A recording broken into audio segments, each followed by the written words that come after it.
Hello guys, हमारे channel पर आपका स्वागत है। अगर आपको वीडियोस पसंद आ रही है तो प्लीज़ लाइक करें, कमेंट करें और शेयर करें। अगर आपने चैनल को अभी तक सब्सक्राइब नहीं किया है तो प्लीज़ चैनल को सब्सक्राइब करें। हेलो गाइज, मैं आपका अपने चैनल पर स्वागत करती हूं। अगर आपने अभी तक चैनल को सब्सक्राइब नहीं किया है तो प्लीज़ चैनल को सब्सक्राइब करें, लाइक करें, कमेंट करें और अपने दोस्तों के साथ शेयर करें।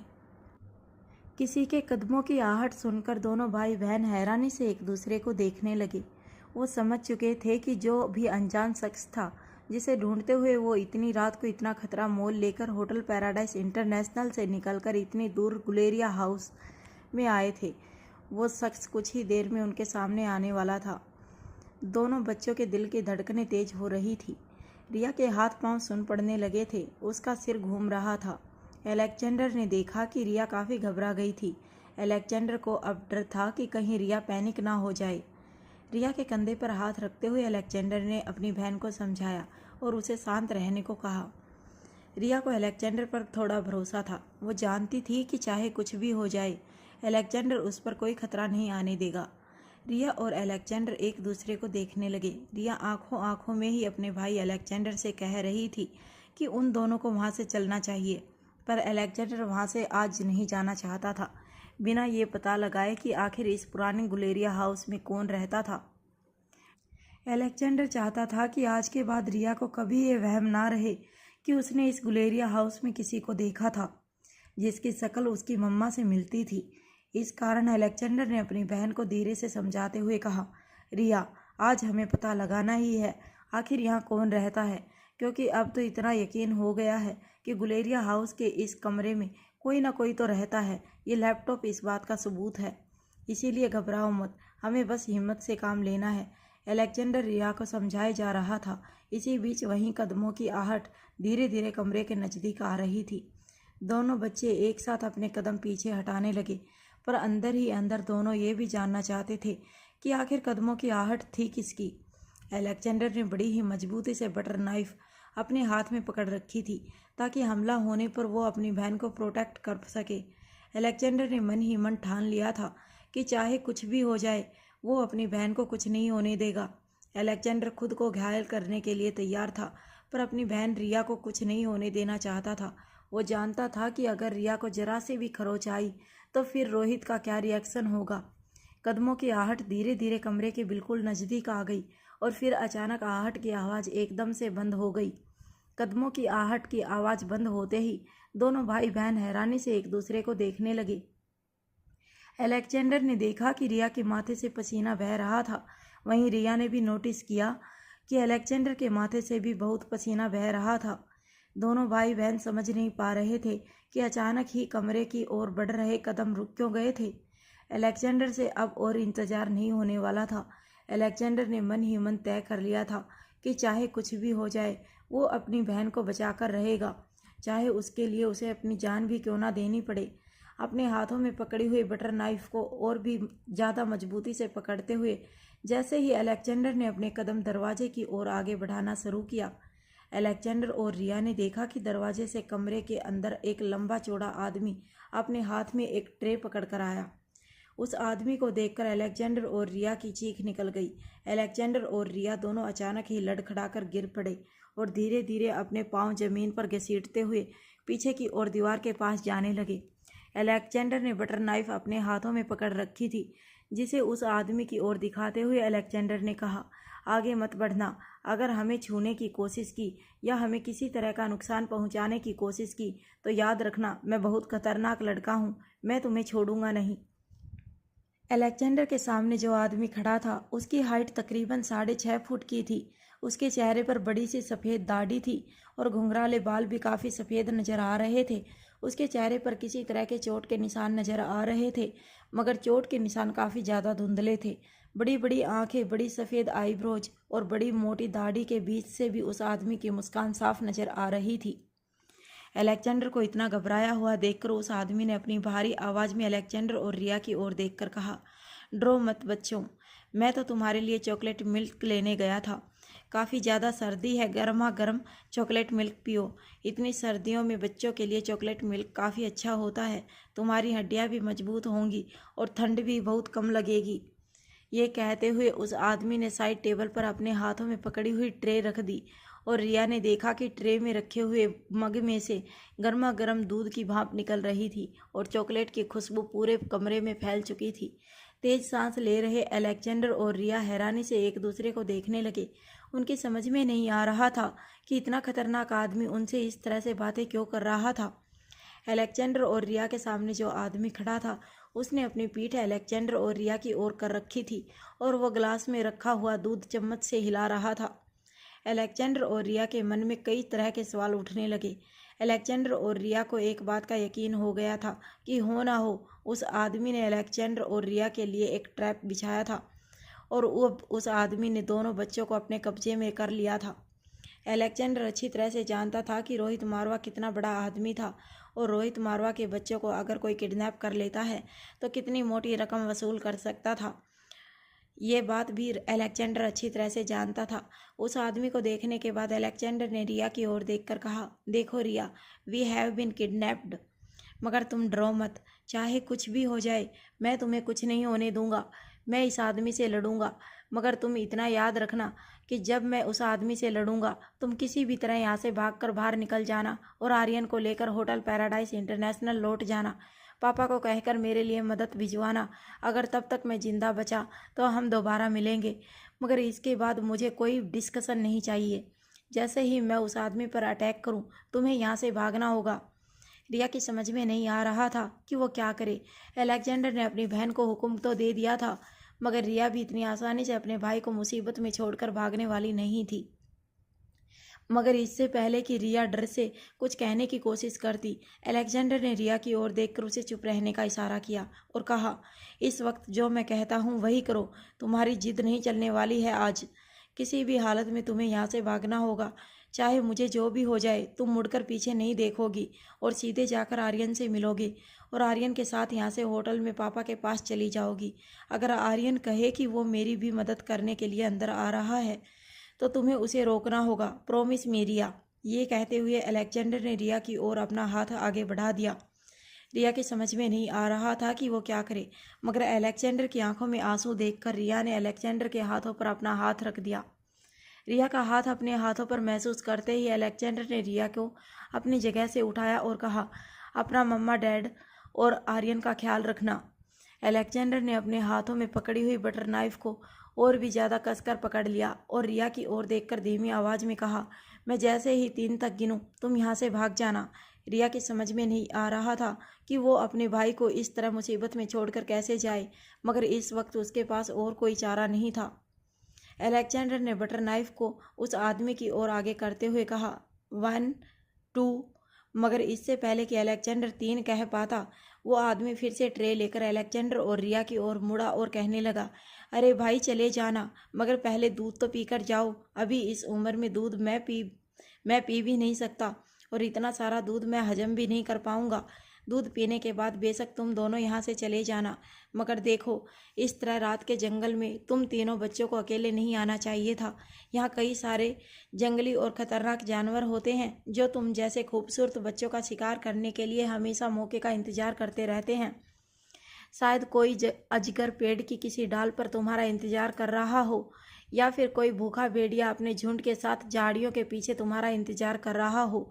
हो सकता है कि कोई खतरनाक चीता अपने बच्चों के लिए शिकार करने बाहर निकला हो। रिया और अलेक्जेंडर को जानवरों से भी ज़्यादा डर इस वक्त अपने सामने खड़े 6.5 फुट के आदमी से लग रहा था। उसकी आवाज़ काफ़ी गहरी थी और उसका पहनावा भी काफ़ी अजीब था। उसने एक गाउन जैसी बड़ी सी चीज़ पहन रखी थी, जिसको देखकर ऐसा लग रहा था कि वो गाउन किसी अजीब तरह के मटेरियल से बनाया गया था। ऐसा लग रहा था जैसे किसी पेड़ की शाखा की परत से बनाए हुए कपड़े उसने पहन रखे थे। वह आदमी देखने में काफ़ी अजीब लग रहा था, मगर रिया बड़े ही ध्यान से उस आदमी को देख रही थी। वो आदमी देखने में काफ़ी ज़्यादा अजीब लग रहा था, मगर कहीं ना कहीं रिया को उस आदमी को देखकर ऐसा लग रहा था जैसे रिया ने उसे पहले कभी देखा था। रिया को याद नहीं आ रहा था कि रिया ने उस आदमी को पहले कहाँ देखा था, मगर उस आदमी की आवाज़, पर्सनैलिटी और उस आदमी की आंखें देखकर रिया को अचानक ये लगने लगा जैसे रिया ने उस आदमी को पहले भी कभी देखा था। रिया मन ही मन क्या सोच रही थी, इन सारी बातों से अलेक्जेंडर बिल्कुल अनजान था। अलेक्जेंडर काफ़ी हाई अलर्ट पर था। अलेक्जेंडर जानता था कि जो आदमी उसके सामने खड़ा था वो काफ़ी खतरनाक था और अलेक्जेंडर उसके मुकाबले काफ़ी ज़्यादा कमज़ोर था। मगर अलेक्जेंडर ने मन ही मन ठान लिया था कि अगर उस आदमी ने रिया पर हमला करने की कोशिश की तो वो उस आदमी का डटकर मुकाबला करेगा। मगर कहीं ना कहीं अलेक्जेंडर भी ये देखकर हैरान था कि वो आदमी किसी भी तरह का हमला करने की कोशिश नहीं कर रहा था और ना ही उसके चेहरे को देखकर ऐसा लग रहा था कि उसके मन में बच्चों के लिए किसी भी तरह की कोई नफरत थी। उस आदमी ने बड़े ही प्यार से साइड टेबल पर रखी ट्रे उठाई और बच्चों को दूध का गिलास ऑफर करते हुए कहा, अगर चीनी कम लगे तो मुझे बता देना। रिया और अलेक्जेंडर दोनों ही बड़ी बड़ी आंखों से उस आदमी को देखते रहे। उस आदमी के चेहरे पर धुंधले धुंधले जख्म के निशान नजर आ रहे थे। ऐसा लग रहा था जैसे उस आदमी के चेहरे पर किसी तरह की प्लास्टिक सर्जरी की गई थी। रिया बड़े ही ध्यान से उस आदमी की आंखों को देख रही थी। रिया को ऐसा लग रहा था जैसे वो आंखें उसने पहले भी कभी देखी थी, मगर रिया को याद नहीं आ रहा था कि वो उस तरह के आदमी को वो पहले कब मिली थी। ना ही उस आदमी की शक्ल रिया को जानी पहचानी लग रही थी और ना ही रिया कभी उस आदमी की कदकाठी से मिलती जुलती किसी व्यक्ति से मिली थी। जब उस आदमी ने देखा कि रिया और अलेक्जेंडर दूध का मग अपने हाथों में नहीं ले रहे थे तो बड़े ही प्यार से ट्रे से दूध का मग उठाकर उस आदमी ने रिया और अलेक्जेंडर को थमाते हुए कहा, अब एक काम करो, अपने भाई को भी अंदर बुला लो। मैंने उसके लिए भी गर्म दूध तैयार किया है। बाहर जंगल में कई सारे जंगली जानवर भटक रहे होंगे और फिर तुम जैसे होनहार, अक्लमंद और खूबसूरत बच्चों का शिकार करने के लिए तो वो कई कई दिनों तक इंतजार कर सकते हैं। जैसे जैसे वो आदमी रिया और अलेक्जेंडर के साथ बातें कर रहा था, रिया को उस आदमी की आवाज़ काफ़ी जानी पहचानी लग रही थी और रिया अपने दिमाग पर जोर डालकर ये सोचने की कोशिश करने लगी कि उसने उस आदमी की आवाज़ पहले कहाँ सुनी थी, मगर उसे कुछ याद नहीं आ रहा था। कुछ देर तक अपने मन ही मन कुछ सोचने के बाद रिया ने उस आदमी की ओर देखकर कहा, कौन है आप? क्या आप हमें जानते हैं? रिया का सवाल सुनते ही उस आदमी के चेहरे पर मुस्कुराहट आ गई। रिया का सवाल सुनने के बाद वो आदमी रिया और अलेक्जेंडर की ओर देखकर मुस्कुराने लगा। मुस्कुराते हुए उस आदमी ने अपने दो हाथों में पकड़ी हुई ट्रे साइड टेबल पर रखी और बिल्कुल रिया और अलेक्जेंडर के सामने ज़मीन पर बैठ गया। ज़मीन पर बैठने के बाद उस आदमी की आंखें रिया और अलेक्जेंडर की आंखों के ठीक सामने थी। रिया और अलेक्जेंडर दोनों अपने पाँव पर खड़े थे और वो आदमी ज़मीन पर बैठा हुआ था, मगर फिर भी दोनों बच्चों की हाइट अभी भी उस आदमी से काफ़ी कम लग रही थी। रिया बड़े ही गौर से उस आदमी का चेहरा नोटिस कर रही थी। रिया मन ही मन सोच रही थी कि ज़रूर रिया ने इस आदमी को पहले कहीं देखा था, मगर रिया को बिल्कुल याद नहीं आ रहा था कि रिया ने उस आदमी को पहले कहाँ देखा था। अलेक्जेंडर उस आदमी का जवाब का इंतज़ार कर रहा था। वो जानना चाहता था कि वो आदमी इस तरह से पुराने गुलेरिया हाउस में क्या कर रहा था और चोरी छुपे यहाँ रहकर वो क्या हासिल करना चाहता था। रिया के सवाल का जवाब देते हुए उस आदमी ने कहा, यूँ समझ लो कि मैं तुम्हारा दोस्त हूँ और तुम लोगों को मुसीबत में फंसने से बचाने यहाँ आया हूँ। उस आदमी की बात सुनकर अलेक्जेंडर के चेहरे पर हैरानी आ गई। हालांकि रिया उस आदमी की बातें सुन तो रही थी, मगर रिया अभी भी गहरी सोच में डूबी हुई थी कि आखिर रिया ने उस आदमी को कहाँ देखा था। उस आदमी ने अपनी बात आगे बढ़ाते हुए कहा, देखो बच्चों, मैं तुम दोनों से कुछ छुपाऊंगा नहीं। मैं तुम दोनों को साफ साफ सच बता दूंगा, मगर तुम दोनों को मुझसे वादा करना होगा कि तुम ये सब बात किसी को नहीं बताओगे। अलेक्जेंडर बस किसी तरह जानना चाहता था कि उस आदमी का मकसद क्या था। जैसे ही उस आदमी ने अलेक्जेंडर और रिया की ओर अपना हाथ आगे बढ़ाया, अलेक्जेंडर ने देखा कि उस आदमी की हथेली इतनी बड़ी थी कि शायद अलेक्जेंडर और रिया दोनों की हथेली उसकी हथेली में आ जाए, फिर भी उसमें काफ़ी जगह बचेगी।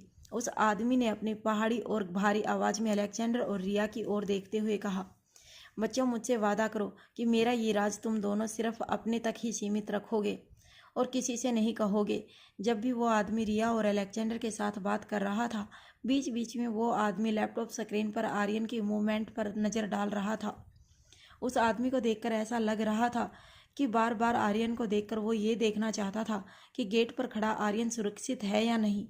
उस आदमी का बढ़ा हुआ हाथ देखकर अलेक्जेंडर ने उस आदमी के हाथ पर अपना हाथ रखते हुए कहा, ठीक है, चलो मैं तुमसे प्रॉमिस करता हूँ कि मैं ये बात अपने तक ही सीमित रखूँगा। अब बताओ आप यहाँ क्या कर रहे हो? तभी गहरी सांस लेते हुए उस आदमी ने अलेक्जेंडर और रिया की ओर देखते हुए कहा, देखो मेरे पास रहने के लिए घर नहीं है, इस दुनिया में मेरा कोई नहीं है। अपना कहने के लिए मेरा एक परिवार था जो सालों पहले ही मुझसे बिछड़ गया था। अब ऐसे हालात में आप दोनों ही बताओ कि मैं कहाँ जाऊँगा। इस उम्र में तो मुझे कोई नौकरी भी नहीं देगा और इसीलिए मैं यहाँ छुप कर रहता हूँ। इतना कहने के बाद उस आदमी ने थोड़ा रुक कर कहा, जिंदगी भर की कुछ कमाई से जो थोड़ा बहुत पैसा मैंने बचाया है उसी से अपना पेट पाल लेता हूँ। दरअसल ये जगह रहने के लिए मेरे लिए बेहद सही है। यहाँ कोई आता जाता नहीं है। जंगलों के बीच रहना मुझे बेहद पसंद है। जानवरों के साथ मेरी खास दोस्ती है, इसीलिए वो मुझे कोई नुकसान नहीं पहुँचाते। मैं अच्छी तरह से जानता हूँ कि ये बंगला आप लोगों का है और आप लोग ही इसके मालिक हैं। इस बंगले की मालकिन की बेटी तुम तीनों की माँ है, तो इस तरह ये बंगला आप तीनों का ही है। ये तो यही बात हो गई कि मैं छुप छुप कर आपके घर में रहता था और अचानक ही मकान मालिक ने मुझे पकड़ लिया। इतना कहने के बाद वो आदमी चुप हो गया। बोलते बोलते उसका गला भर आया था। उससे समझ नहीं आ रहा था कि वो अब आगे क्या कहे। वो ये भी सोच रहा था कि किस कारण से वो अपनी बात कहते कहते रुक गया। पर तभी उसने देखा कि अलेक्जेंडर और रिया बेहद ही एक्साइटेड नजर आ रहे थे उस शख्स की कहानी सुनने के लिए। ये देख उस शख्स को थोड़ी राहत मिली। उसने रिया और अलेक्जेंडर की ओर देखते हुए कहा, देखो बच्चों, मेरे पास आप लोगों को देने के लिए कुछ नहीं है। हाँ, जिंदगी भर की मेहनत और आविष्कार से बनाए हुए कुछ खिलौने हैं मेरे पास, जो मैं आप लोगों को दे सकता हूँ। उस आदमी की बात सुनकर अलेक्जेंडर और रिया हैरानी से एक दूसरे को देखने लगे। एक तरफ वो आदमी कह रहा था कि उसके पास रहने के लिए घर नहीं था, कोई ठिकाना नहीं था, इसीलिए सर छुपाने के लिए वो खंडर बन चुकी इस हवेली में रहता था। और दूसरी तरफ वही कमरे में साइड टेबल पर एक लैपटॉप पड़ा था और वो आदमी बच्चों को गिफ्ट देने की बात कर रहा था। रिया और अलेक्जेंडर को समझ नहीं आ रहा था कि वो उस शख्स की बात पर यकीन करे या ना, पर रिया को देखकर लग रहा था कि वो कहीं ना कहीं उस शख्स पर भरोसा करने के लिए तैयार हो गई थी। मगर अलेक्जेंडर अब भी उस शख्स को घूर घूर कर देख रहा था। उसे समझ नहीं आ रहा था कि वो क्या करे। वो अपने सामने खड़े शख्स पर यकीन करे कि नहीं करे। तभी रिया के कंधे पर अलेक्जेंडर ने हाथ रखा। उसके हाथ रखते ही रिया थोड़ी घबरा गई, पर तभी अलेक्जेंडर ने उसे शांत रहने का इशारा किया और आंखों ही आंखों में रिया से पूछने लगा कि क्या उनके सामने खड़ा शख्स सच बोल रहा था या नहीं। दोनों भाई बहन अभी इशारों में बातचीत कर रहे थे। इतने में वो आदमी धीरे से अपनी जगह से खड़ा हुआ और कमरे के एक कोने में एक कबर्ड का दरवाज़ा खोलकर उसने अंदर से कुछ सामान निकाला। रिया और अलेक्जेंडर दोनों ही हैरानी से उस शख्स को देख रहे थे। तभी अलेक्जेंडर को लगा कि कहीं वो शख्स कोई हथियार तो नहीं निकाल रहा, पर तभी अपने लंबे हाथ रिया की ओर बढ़ाते हुए उस आदमी ने रिया को एक छोटा सा बॉक्स दिया। उस बॉक्स को अपने हाथों में लेकर रिया बड़ी ही हैरानी से उस आदमी को देखती रही। रिया अभी भी ये सोचकर हैरान थी कि उसे याद क्यों नहीं आ रहा था कि रिया ने उस आदमी को पहले कहाँ देखा था। रिया को गिफ्ट बॉक्स देने के बाद उस आदमी ने अपने लंबे हाथ अलेक्जेंडर की ओर आगे बढ़ाए। अलेक्जेंडर भी बड़े ही धीरे से वो बॉक्स उस आदमी ने हाथों से ले लिया। रिया अभी भी सोच रही थी कि उसने उस आदमी को पहले कहाँ देखा था। वहीं अलेक्जेंडर ने तुरंत वो बॉक्स खोल दिया। जब अलेक्जेंडर ने अपने हाथ में पकड़ा हुआ बॉक्स खोला तब उसे अंदर से एक किताब मिली। ये किताब देखने में बेहद आकर्षक थी। किताब का टाइटल था the future of science. Alexander किताब का टाइटल पढ़कर काफ़ी हैरान रह गया और हैरान होकर उस आदमी की ओर देखने लगा। अलेक्जेंडर को साइंस और साइंस से जुड़ी हुई बातों को पढ़ना बहुत अच्छा लगता था, मगर उस आदमी ने अलेक्जेंडर को ठीक इस तरह की किताब दी थी। ये बात अलेक्जेंडर को काफ़ी चौंका रही थी। उस आदमी को देखकर अब अलेक्जेंडर को भी ऐसा लगने लगा था जैसे वो आदमी अलेक्जेंडर और उसके परिवार को पहले से जानता था। अलेक्जेंडर के हाथों में साइंस की किताब देखकर रिया भी चौंक गई। रिया ने जब अपना बक्सा खोलकर देखा तो उसने देखा कि उसके बक्से के अंदर एक मेटल की फ्रेम रखी हुई थी। जब रिया ने उस मेटल की फ्रेम को बॉक्स से बाहर निकाला तो कुछ देर तक वो हैरान होकर उस मेटल की फ्रेम को देखती रही। रिया की समझ में नहीं आ रहा था कि आखिर वो चीज़ क्या थी। तभी रिया के सामने खड़े उस बूढ़े आदमी ने मेटल की फ्रेम पर एक छोटा सा बटन दबाया। बटन के दबते ही रिया के सामने अचानक ही एक ऑडियो विजुअल दिखाई देने लगा। वो मेटल की फ्रेम जो रिया के हाथ में थी वो और कुछ नहीं बल्कि एक गेमिंग टैबलेट थी। रिया उस तरह के गेमिंग टैबलेट को देखकर हैरान हो गई। रिया ने साइंस फिक्शन मूवीज में इस तरह की गेमिंग टैबलेट देखी थी। उसे यकीन नहीं हो रहा था कि वो अपनी आंखों से जो देख रही थी वो सच भी था। रिया ने जब मेटल फ्रेम के बीच में अपनी नज़र डाली तो उसे ऐसा महसूस होने लगा जैसे कि वो गेम के अंदर थी। रिया ने कई तरह की वर्चुअल गेम खेली थी मगर इससे ज़्यादा रियल गेम उसने पहले कभी नहीं देखी थी। रिया के समझ में नहीं आ रहा था कि एक तरफ जो आदमी ये कह रहा था कि उसके पास सिर छुपाने के लिए कोई घर नहीं था, उसके पास इस तरह की मॉडर्न टेक्नोलॉजी वाली गेम कैसे आ सकती थी। उस आदमी ने अपने हाथ में एक तीसरा बक्सा भी पकड़ रखा था। वो बक्सा अलेक्जेंडर की ओर आगे बढ़ाते हुए उसने कहा, यह है आपके प्यारे से भाई के लिए, उसे ज़रूर दे देना, उसे बड़ा मज़ा आएगा। अब तक अलेक्जेंडर और रिया दोनों ही समझ चुके थे कि उस बक्से के अंदर भी ज़रूर ऐसी कोई गेम होगी जो मैथमेटिक्स के रिलेटेड होगी। रिया का शक यकीन में बदल चुका था। हो ना हो रिया इस आदमी को जानती थी। उसने पहले भी इस आदमी को कहीं देखा था, उसकी आवाज़ सुनी थी, मगर रिया ये याद नहीं कर पा रही थी कि उस इंसान को पहले रिया ने कहाँ देखा था। रिया और अलेक्जेंडर के सामने खड़े आदमी की कद काठी काफ़ी ऊंची थी। चेहरे पर हल्के जख्म के निशान नजर आ रहे थे, मगर अलेक्जेंडर और रिया एक बात भूल रहे थे कि सामने खड़े इंसान की आंख उन लोगों ने पहले भी देखी थी। जो इंसान इस वक्त रिया और अलेक्जेंडर के सामने खड़ा था वो आदमी और कोई नहीं बल्कि अनिका के बूढ़े बाबा थे। स्वाति मल्होत्रा ने बूढ़े बाबा को जो मरहम दिया था वो लगाने के बाद बूढ़े बाबा के चेहरे के झुलसने के निशान पूरी तरह से गायब हो गए थे। जो दवाई और जो ट्रीटमेंट स्वाति मल्होत्रा ने बूढ़े बाबा को दी थी उसकी वजह से बूढ़े बाबा की झुकी हुई टूटी हुई कमर भी अब सीधी हो गई थी और बूढ़े बाबा फिर से अपनी जवानी के दिनों की तरह काफ़ी स्ट्रॉन्ग हो गए थे। मगर बूढ़े बाबा भी एक बात अच्छी तरह से जानते थे कि बच्चे चाहकर भी ये पता नहीं लगा सकते थे कि उनके सामने खड़ा इंसान उनसे पहले भी कभी मिल चुका था। रिया और अलेक्जेंडर दोनों ही बूढ़े बाबा को देखकर काफ़ी हैरान थे। उनके समझ में नहीं आ रहा था कि ये इंसान कौन था और उन्हें इतना अजीब क्यों लग रहा था। वैसे तो अलेक्जेंडर और रिया दोनों ही अपने सामने इतने अनजान आदमी को देखकर काफ़ी घबरा गए थे और उसके अजीब बिहेवियर को देखकर तो इतनी घबराहट और भी ज़्यादा बढ़ गई थी। मगर किसी तरह हिम्मत करते हुए रिया ने बूढ़े बाबा से पूछा, क्या आपके साथ यहाँ पर और कोई भी रहता है? रिया का सवाल सुनते ही बूढ़े बाबा चौंक कर रिया की ओर देखने लगे और रिया अपनी जगह से आगे बढ़ते हुए बूढ़े बाबा की ओर देखकर कहने लगी, देखिए मैं अच्छी तरह से जानती हूँ कि यहाँ पर आप अकेले नहीं रहते, यहाँ पर कोई और भी रहता है। मैंने खुद अपनी आंखों से देखा है उसे छत पर। बूढ़े बाबा भी अच्छी तरह से जानते थे कि हेलीकॉप्टर राइड के वक्त रिया ने स्वाति मल्होत्रा को गुलेरिया हाउस की छत पर देखा था।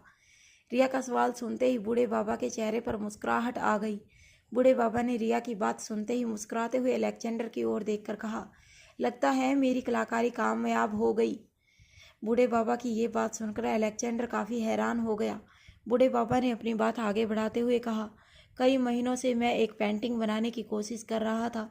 आज ये जानकर बहुत अच्छा लगा कि कोई सचमुच मेरी कलाकारी को एक जिंदा चेहरे के रूप में देखना पसंद करता है। बूढ़े बाबा की ये बात सुनकर रिया और अलेक्जेंडर दोनों हैरान हो गए। तभी बूढ़े बाबा ने रिया का हाथ पकड़ा और रिया को अलेक्जेंडर से कहने लगा, आओ बच्चों मेरे पीछे आओ। आज कई सालों बाद पहली बार किसी ने मेरी कला की तारीफ की है। मैं तुम्हें अपनी कला दिखाना चाहता हूँ। बूढ़े बाबा ये कहने के बाद रिया और अलेक्जेंडर को बड़े ही प्यार से कमरे के बाहर ले जाने लगे। मलबे से होते हुए बूढ़े बाबा और दोनों बच्चे धीरे धीरे हवेली की छत पर पहुँचे। छत पर पहुँचते ही चांद की दूधिया रोशनी में अलेक्जेंडर और रिया ने जो देखा वो देखकर वो बस अपनी फटी हुई आंखों से उसे देखते ही रह गए। इस हमारे YouTube चैनल पर आपका स्वागत है। अगर आपको वीडियोस पसंद आ रही हैं तो प्लीज़ लाइक करें, कमेंट करें और शेयर करें। अगर आपने चैनल को सब्सक्राइब नहीं किया है तो प्लीज़ चैनल को सब्सक्राइब करें। अलेक्जेंडर और रिया ने देखा कि छत पर बूढ़े बाबा ने अनिका की एक बड़ी सी तस्वीर बनाई थी। उस तस्वीर को देखकर दोनों बच्चे हैरान हो गए। उनकी समझ में नहीं आ रहा था कि वो उस तस्वीर को किस तरह से बयां करें। तस्वीर में इतनी डिटेलिंग थी कि दोनों बच्चों को लग रहा था जैसे उनकी माँ उनके सामने खड़ी थी। अनिका की उस पेंटिंग को देखकर रिया तो अनजाने में ही उसे मम्मा कहने वाली थी, पर फिर उसे एहसास हुआ कि वो जो अपने सामने देख रही थी वो बस एक पेंटिंग थी। हालांकि उस तस्वीर में अनिका ने जो कपड़े पहने थे, अनिका आमतौर पर ऐसे कपड़े नहीं पहनती थी। उस तस्वीर में नज़र आ रही अनिका ने साड़ी पहन रखी थी, और अगर उस तस्वीर को गौर से देखा जाए तो अनिका की हेयर स्टाइल भी काफ़ी अलग थी। दोनों बच्चे हैरानी से बूढ़े बाबा को देखने लगे। तभी रिया ने देखा कि अलेक्जेंडर उस तस्वीर को बड़े ही गौर से देख रहा था। रिया को ये बात थोड़ी अजीब लगी। अपने भाई को इस तरह देखकर रिया ने उस तस्वीर की ओर इशारा करते हुए कहा, ज़रूर तुमने इस तस्वीर को देखा होगा और समझ बैठी होगी कि ये तस्वीर जिंदा है और बोलती है। रिया और अलेक्जेंडर दोनों हैरानी से एक दूसरे को देखने लगे। बूढ़े बाबा मुस्कुराते हुए बच्चों की ओर देखकर कहने लगे, दरअसल मैंने तुमसे कहा ना, मैं कलाकार हूँ, आविष्कार करना मुझे अच्छा लगता है। यहाँ पर दिन भर अकेला बोर हो जाता हूँ मैं, तो मैंने सोचा कि ये घर जिसका है उस घर के मालिक की तस्वीर घर की छत पर बनाई जाए, और देखो मैं कामयाब हो गया। मेरी कला को तुमने आसमान की ऊंचाइयों से देखा और तुम्हें लगा कि तुमने किसी जिंदा इंसान को देखा है। इतना कहने के बाद वो बूढ़ा बाबा चुप हो गया। वो बस चुप होकर दोनों बच्चों को देख रहे थे। वहीं दोनों बच्चे भी शांत थे। बूढ़े बाबा ने देखा कि रिया बड़े ही गौर से तस्वीर को देख रही थी।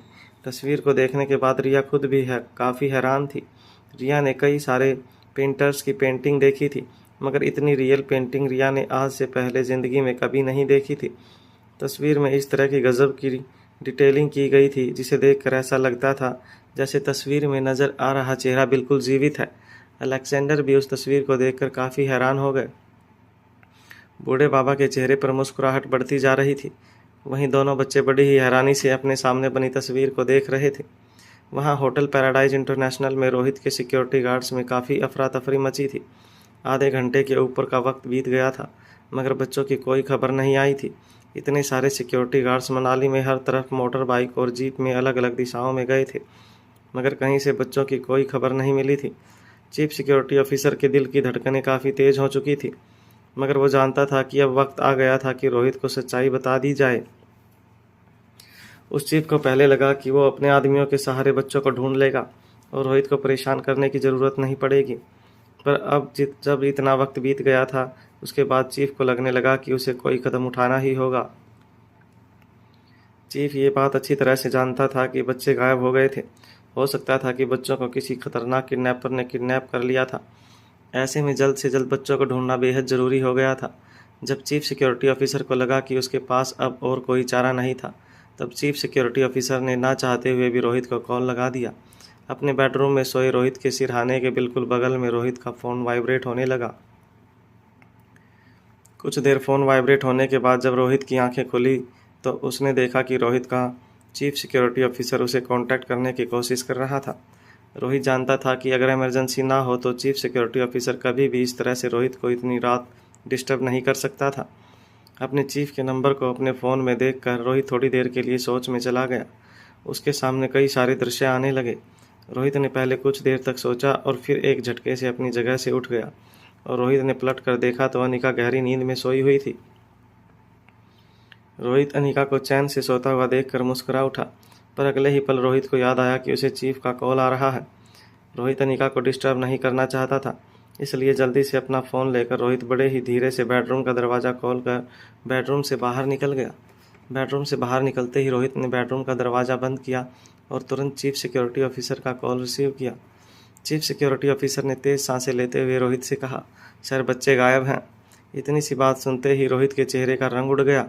रोहित की समझ में नहीं आ रहा था कि चीफ सिक्योरिटी ऑफिसर क्या कह रहा था। रोहित ने लगभग चीफ सिक्योरिटी ऑफिसर को चिल्लाते हुए कहा, क्या कहा तुमने? बच्चे गायब हो गए? क्या मतलब है तुम्हारा? कहीं तुमने नींद में तो फ़ोन नहीं किया है? साफ साफ कहो। चीफ सिक्योरिटी ऑफिसर को पता नहीं चल रहा था कि वो रोहित को किस तरह से जवाब दे। चीफ सिक्योरिटी ऑफिसर ने रोहित से कहा, जी सर, मैं सच कह रहा हूँ, बच्चे होटल से गायब हो गए हैं। वो किसी तरह की गेम खेलना चाहते थे जिसे वो ट्रेजर हंट कहते थे।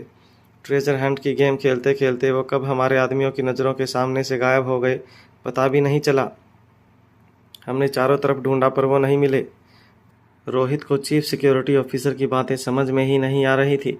रोहित जानता था कि बच्चे तो काफ़ी देर पहले अपने बेडरूम में जाकर सो गए थे, फिर अचानक चीफ सिक्योरिटी ऑफिसर इस तरह की बातें क्यों कर रहा था, ये बात रोहित की समझ के बाहर थी। रोहित अब बुरी तरह से कंफ्यूज हो गया था और साथ ही परेशान भी। फ़ोन को कान पर लगाकर रोहित बच्चों के बेडरूम की ओर तेज़ी से चलने लगा। रोहित ने जब धीरे से बच्चों का बेडरूम का दरवाज़ा खोला तो वह देखकर चौंक गया कि तीनों बच्चों के बिस्तर खाली थे। बेडरूम में कहीं कोई नज़र नहीं आ रहा था। रोहित ने बच्चों के बेडरूम की लाइट्स ऑन की और सीधे टेरेस गार्डन की ओर चला गया, मगर पूरे कमरे में बच्चों का नामो निशान नहीं था। इस बार रोहित के दिल की धड़कनें भी काफ़ी ज़्यादा तेज़ हो गई थी। रोहित की समझ में नहीं आ रहा था कि इतनी रात को बच्चे कैसे गायब हो सकते थे। रोहित अच्छी तरह से जानता था कि रिया काफ़ी शरारती थी, मगर रोहित को पूरा भरोसा था कि आर्यन और अलेक्जेंडर कभी भी इस तरह की शरारत नहीं कर सकते थे। रोहित अपने चीफ सिक्योरिटी ऑफिसर के साथ बात करते हुए तुरंत प्रेसिडेंशियल सूट से बाहर निकला। जैसे ही प्रेसिडेंशियल सूट का दरवाज़ा खुला, सामने खड़े सिक्योरिटी गार्ड्स काफ़ी हैरान और परेशान हो गए। एक सीनियर सिक्योरिटी ऑफिसर ने रोहित को जैसे ही बाहर आते हुए देखा, उसने कहा, sir we are very sorry, मगर बच्चों ने इस तरह से हमें बात बताई कि हमें बच्चों की बात मजबूरन माननी पड़ी। आप सोए हुए थे। बच्चों ने कहा कि वो एक गेम खेलना चाहते हैं जिसके बारे में आपको अच्छी तरह से पता है। रोहित एलिवेटर के सामने खड़ा था और एलिवेटर के ऊपर आने का इंतज़ार करने लगा। वो सीनियर सिक्योरिटी ऑफिसर अपनी बात आगे बढ़ाते हुए रोहित से कहने लगा, सर उन्होंने कहा कि वो किसी ट्रेजर हंट नाम की गेम खेलना चाहते हैं, जहां तीनों बच्चों ने पूरे होटल में अलग अलग जगहों पर किसी तरह का गिफ्ट बॉक्स रखा था। हमने अपने कुछ गार्ड्स बच्चों के साथ भेजे, मगर पता नहीं कैसे बच्चे होटल की फेंसिंग फांद कर होटल से बाहर निकल गए। हमारे सारे आदमी मनाली में चारों तरफ फैले हुए हैं और बच्चों को ढूंढने की कोशिश कर रहे हैं, मगर बच्चों का कहीं अता पता नहीं चल पा रहा है। जैसे जैसे रोहित अपने सिक्योरिटी ऑफिसर की बात सुन रहा था, रोहित के दिल की धड़कनें तेज होने लगी थी। रोहित की समझ में नहीं आ रहा था कि बच्चे अचानक इस तरह की शरारत क्यों कर रहे थे। रोहित अच्छी तरह से जानता था कि आजकल की जनरेशन के टीनेजर्स किस किस तरह की शरारत करते थे। पार्टीज में जाने के लिए वो लोग अपने माँ बाप से झूठ बोलकर देर रात घर से बाहर निकलते थे, मगर रोहित अच्छी तरह से जानता था कि अभी रोहित के बच्चे उतने बड़े नहीं हुए थे कि माँ बाप से छुपकर इस तरह से घर छोड़कर रात को बाहर निकलें। जब रोहित ग्राउंड फ्लोर पर पहुंचा और लॉबी की तरफ तेज कदमों से आगे बढ़ने लगा, तब एक के बाद एक सारे सिक्योरिटी ऑफिसर रोहित के पीछे एक फौज बनाकर चलने लगे। किसी की समझ में कुछ नहीं आ रहा था कि आखिर बच्चे गए तो गए कहाँ। रोहित ने अपने मोबाइल फ़ोन से एक नंबर डायल किया। कुछ ही देर में जब कॉल कनेक्ट हुआ तो रोहित ने कहा, इंस्पेक्टर गैरीवाल, पूरे के पूरे मनाली शहर में नाकाबंदी कर दो। अभी इसी वक्त तुम्हें जिसके ऑर्डर चाहिए वो तुम्हें मिल ही जाएंगे। पुलिस कमिश्नर से लेकर होम मिनिस्टर तक जिसकी भी परमिशन लेनी पड़े मैं ले लूँगा, मगर अभी इसी वक्त तुम पूरे शहर में नाकाबंदी कर दो। इतना कहने के बाद रोहित ने आगे कहा, इतना याद रखना कि शहर के बाहर एक गाड़ी भी नहीं जानी चाहिए। हैरान इंस्पेक्टर गैरीवाल ने रोहित से पूछा, साहब काम तो ज़रूर हो जाएगा, मगर बताइए तो सही इतनी रात को ऐसी क्या आफत आन पड़ी। रोहित ने अपनी आवाज़ ऊंची करते हुए इंस्पेक्टर गैरीवाल से कहा, बच्चे होटल से गायब हो गए हैं और अगर मेरे बच्चों को खरोच भी आई ना तो तुम नहीं जानते कि मैं क्या करूँगा। ये कहते हुए रोहित ने फ़ोन डिस्कनेक्ट कर दिया। रोहित जानता था कि इंस्पेक्टर गैरीवाल कुछ ही मिनट में पूरे शहर का चक्का जाम कर देंगे। रोहित की समझ में नहीं आ रहा था कि अचानक बच्चों को हो क्या गया था। बच्चे इस तरह से होटल छोड़कर इतनी रात को बाहर क्यों गए थे, ये बात रोहित की समझ के बाहर थी। रोहित के चेहरे पर काफ़ी गुस्सा और परेशानी दोनों साथ साथ नजर आ रहे थे। जैसे ही होटल लॉबी के बाहर मेन गेट पर रोहित को चीफ सिक्योरिटी ऑफिसर दिखाई दिया, रोहित ने सीधे जाकर चीफ सिक्योरिटी ऑफिसर का गिरेबान पकड़ लिया और पूरी ताकत से उसे अपनी ओर खींचते हुए कहा, अगर बच्चों को कुछ भी हुआ ना तो याद रखना मैं तुम्हारा वो हाल करूँगा कि तुम जिंदगी भर नहीं भूल पाओगे। चीफ सिक्योरिटी ऑफिसर को जैसे ही रोहित की डांट पड़ी, वो अपना सिर झुकाकर वहीं खड़ा रह गया। अपने बॉस को इस तरह शर्मिंदा देखकर उसके साथी भी काफ़ी ज़्यादा घबराए हुए लगने लगे थे, खासकर वो 3 सिक्योरिटी ऑफिसर जो बच्चों के साथ थे और बच्चे जिनकी नज़रों से अचानक ही गायब हो गए थे। रोहित का इस तरह का रवैया देखकर सारे सिक्योरिटी ऑफिसर थर थर काँपने लगे थे। रोहित होटल की लॉबी से निकलकर होटल के एंट्रेंस गेट की ओर तेज़ी से आगे बढ़ने लगा। रोहित के पीछे गाड़ियों का एक काफिला सा आगे बढ़ने लगा तो रोहित के ड्राइवर ने रोहित के ठीक बगल में गाड़ी धीमी करते हुए रोहित से कहा, सर आप कार में बैठ जाइए। रोहित की समझ में नहीं आ रहा था कि बच्चों को ढूंढने के लिए वो किस दिशा में जाएं। रोहित बार बार अलेक्जेंडर को कॉल लगाने की कोशिश कर रहा था, मगर अलेक्जेंडर कॉल रिसीव नहीं कर रहा था। रोहित ने एक के बाद एक तीनों बच्चों को कॉल लगाने की कोशिश की, मगर तीनों बच्चे कॉल रिसीव नहीं कर रहे थे। रोहित की समझ में नहीं आ रहा था कि बच्चे क्या आपने किसी शरारत की वजह से गायब हुए थे या रोहित के किसी अनजान दुश्मन ने बच्चों को अगवा किया था। रोहित के होते हुए एक बार पहले भी अनिका अगवा हो चुकी थी, मगर इस बार रोहित अपने बच्चों का एक बाल भी बाका नहीं होने दे सकता था। रोहित मन ही मन ये सोचने लगा कि बच्चे अगर शरारत कर रहे थे तो वो किस तरफ जा सकते थे। ऐसी कौन सी चीज़ बच्चों की मनपसंद थी जहाँ वो रोहित और अनिका से छुप कर जाना चाहते थे। मनाली एक छोटा सा शहर था जहाँ बच्चों के सारे दोस्त भी नहीं रहते थे। आर्यन जब पिछली बार मनाली में आया था तब होटल के कुछ स्टाफ मेंबर्स उसके दोस्त जरूर बने थे, मगर आर्यन और रिया ने कभी भी मनाली में अपने किसी दोस्त का जिक्र नहीं किया था। रोहित की समझ में नहीं आ रहा था कि इतनी कड़ी सुरक्षा के होने के बावजूद बच्चे सिक्योरिटी गार्ड को चकमा देकर होटल से भाग निकलने में कामयाब कैसे हुए थे। तभी रोहित के दिमाग में एक बात बिजली की तरह चमकी। रोहित ने तुरंत अपनी गाड़ी में बैठे हुए अपने ड्राइवर से कहा, एक काम करो, पुराने गुलेरिया हाउस ले चलो। रोहित की बात सुनकर रोहित के आसपास खड़े सिक्योरिटी ऑफिसर्स भी हैरान हो गए। उनकी समझ में नहीं आ रहा था कि अचानक रोहित ने ऐसा क्यों कहा था। कार के अंदर बैठे रोहित ने अपने बगल में बैठे ड्राइवर से कहा, जल्द से जल्द तुम मुझे पुराने गुलेरिया हाउस ले चलो। रोहित के मन में क्या चल रहा था ये बात कोई नहीं जानता था, पर वो सारे लोग ये जरूर जानते थे कि अगर रोहित ने कुछ कहा है तो सोच समझ कर कहा होगा। रोहित ऐसे ही कुछ नहीं कहता था। रोहित जानता था कि कहीं ना कहीं पुराने गुलेरिया हाउस में ही बच्चों के मिलने की उम्मीद थी, मगर साथ में रोहित अच्छी तरह से ये भी जानता था कि जो कुछ भी वो सोच रहा था हो सकता था वो गलत था। मगर रोहित ने उस दिन भी रिया की आंखों में जिस तरह से कॉन्फिडेंस देखा था, रोहित समझ गया था कि रिया इतनी जल्दी हार मानने वाली नहीं थी। रोहित अपनी बेटी रिया को अच्छी तरह से जानता था। रिया भले ही शरारती थी, लेकिन रिया अगर कोई काम ठान लेती थी तो उसे पूरा करके ही रहती थी। जिद में और अपनी बात मनवाने में रिया बिल्कुल रोहित जैसी ही थी। हालांकि रिया और रोहित के स्वभाव में काफ़ी अंतर था, मगर दोनों के सोचने का तरीका हूबहू एक दूसरे से मिलता था। जबकि अलेक्जेंडर और आर्यन का स्वभाव रोहित से मिलता था, मगर उसकी सोचने का तरीका बिल्कुल अपनी माँ जैसा था। रोहित जब सोच रहा था कि उसके बच्चे इतनी रात गए कहाँ जा सकते थे, तब अचानक ही रोहित को गुलेरिया हाउस की याद आई। गुलेरिया हाउस की याद आते ही रोहित की आंखों में एक चमक आ गई थी। रोहित ये तो गारंटी के साथ नहीं जानता था कि बच्चे पुराने गुलेरिया हाउस में गए हैं, पर रोहित को एक उम्मीद थी। उसका अंतर्मन यही कह रहा था कि बच्चे पुराने गुलेरिया हाउस गए होंगे।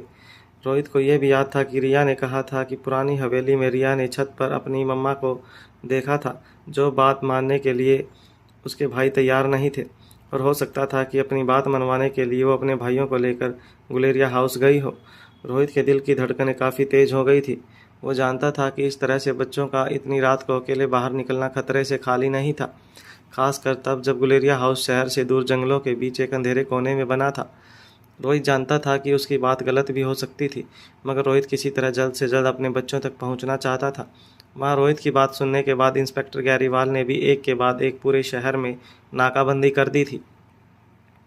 हर आने जाने वाली गाड़ियों की तलाशी ली जा रही थी। देर रात को मनाली की सड़कों पर काफ़ी कम गाड़ियां दिखाई देती थी। मनाली में आने वाले ज़्यादातर टूरिस्ट दिन में एंजॉय करके रात को जल्दी से सो जाया करते थे, ताकि अगली सुबह जल्दी उठकर मनाली की खूबसूरत नज़ारों को वो आनंद उठा सकें। बाकी विदेशी मेहमान ज़्यादा करके रात को अपनी होटलों में रहकर ही वक्त बिताना पसंद करते थे। इंस्पेक्टर गैरीवाल और उसकी टीम अच्छी तरह से जानते थे कि अगर रोहित मारवा के बच्चे किडनैप हो गए तो रोहित मारवा उनके पूरे डिपार्टमेंट की ऐसी की तैसी कर देगा। इंस्पेक्टर गैरीवाल और उसकी टीम हर आने जाने वाली गाड़ियों को चेक करने लगे थे। ज़्यादातर गाड़ियां रोहित मारवा की सिक्योरिटी ऑफिसर की थी, जो रात के सन्नाटे में मनाली के हर गली कूचे से गुजर रही थी। यहाँ तक कि इंस्पेक्टर गैरीवाल ने आसपास के पुलिस स्टेशन में भी इतला कर दी थी, और रोहित ने इंस्पेक्टर गैरीवाल को जो बच्चों की तस्वीरें भेजी थी वो तस्वीरें भी उसने सर्कुलेट करवा दी थी। मनाली से बाहर जाने वाली तमाम बसों की चेकिंग की जा रही थी। एक अंधेरे रास्ते पर नाकाबंदी करके खड़े इंस्पेक्टर गैरीवाल की समझ में नहीं आ रहा था कि आखिर किसकी इतनी हिम्मत हो सकती थी जो रोहित मारवा के बच्चों को इस तरह से किडनैप कर सके। मनाली के अव्वल दर्जे के छटे हुए बदमाशों की एक लिस्ट अपने दिमाग में बनाते हुए इंस्पेक्टर गैरीवाल ये सोचने लगे कि उनमें से कौन हो सकता था जो इतनी हिम्मत कर सकता था कि रोहित मारवा के साथ डायरेक्टली इतनी बड़ी दुश्मनी मोल ले सके। मगर सारे छटे हुए बदमाशों का नाम याद करने के बावजूद इंस्पेक्टर गैरीवाल को किसी पर शक नहीं हो रहा था। अब इंस्पेक्टर गैरीवाल को समझ नहीं आ रहा था कि आखिर वो करे तो क्या करे। वो मन ही मन उस शख्स के बारे में सोच रहा था जिसने रोहित के बच्चों को अगवा किया था। इंस्पेक्टर गैरीवाल को यही लग रहा था कि जिस किसी ने भी बच्चों को अगवा किया है वो बहुत बड़ा बेवकूफ़ है। इंस्पेक्टर गैरीवाल इतना तो जानते थे कि मनाली के किसी बदमाश ने ये काम नहीं किया होगा, क्योंकि इंस्पेक्टर गैरीवाल ये बात अच्छी तरह से जानते थे कि मनाली में रहने वाले छटे हुए बदमाश इतना तो अच्छी तरह से जानते थे कि रोहित मारवा के साथ इतनी बड़ी दुश्मनी मोल लेने का क्या मतलब हो सकता था। मगर फिर भी तसल्ली करने के लिए इंस्पेक्टर गैरीवाल ने हर छटे हुए बदमाश के घर पर अपने पुलिस के आदमी भिजवाकर ये तसल्ली कर ली थी कि बच्चे उनमें से किसी के पास नहीं थे। सारे पुलिस ऑफिसरों ने रिपोर्ट करते हुए इंस्पेक्टर गैरीवाल से कहा कि उन्होंने हर छटे हुए बदमाश के घर की तलाशी की है, मगर कहीं से किसी भी तरह के शक की कोई गुंजाइश नहीं है। इंस्पेक्टर अपना सिर खुजा रहे थे, तभी अचानक उनके साथी लेडी ऑफिसर उनके पास आई और कहने लगी, मुझे तो लगता है ये काम किसी छटे हुए बदमाश का नहीं है, बल्कि ऐसे किसी इंसान का जिसे बहुत गहरी चोट लगी हो। इतना कहकर साथी इंस्पेक्टर चुप हो गई और गैरीवाल को देखने लगी। इंस्पेक्टर गैरीवाल अचानक ही अपने साथी पुलिस ऑफिसर को बड़ी बड़ी आंखों से देखते रहे। कुछ देर मन ही मन सोचने के बाद इंस्पेक्टर गैरीवाल ने अपनी साथी ऑफिसर से कहा, तुम कहना क्या चाहती हो? ये सुनते ही साथी लेडी ऑफिसर ने जवाब देते हुए कहा, जरा सोचिए, पिछले दिनों में ऐसा कौन है जिसने अपने दिल पर काफ़ी गहरी चोट खाई है? रोहित मारवा की वजह से या उसके परिवार की वजह से? इंस्पेक्टर गैरीवाल अपने साथी की बात सुनकर गहरी सोच में डूब गए। इंस्पेक्टर गैरीवाल की लेडी ऑफिसर ने अपनी बात आगे बढ़ाते हुए कहा, सर, हो सकता है ये किडनैपिंग उसी ने की हो जिसे बहुत गहरी चोट लगी हो, वरना आप सोचिए सर, इतने बड़े आदमी के घर से अगर बच्चे किडनैप हुए हैं तो अब तक फिरौती के लिए कोई फ़ोन क्यों नहीं आया? इंस्पेक्टर गैरीवाल अपने मुंह में पान चबाते हुए गहरी सोच में डूब गए। लेडी ऑफिसर की कुछ कुछ बातें इंस्पेक्टर गैरीवाल की समझ में आ रही थी, मगर वो अपने साथी की बात पर यकीन करे उससे पहले वो खुद इस बात को हर एंगल से सोचने लगा था। इंस्पेक्टर गैरीवाल अच्छी तरह से जानते थे कि उनकी साथी शर्मिला की बात कर रही थी। पिछले दिनों होटल पैराडाइज इंटरनेशनल में शर्मिला के साथ जो हुआ था वो सारी की सारी बातें इस तरफ इशारा करती थी कि ज़रूर शर्मिला मन ही मन रोहित और उसके परिवार पर पलटवार करने की कोशिश करेगी।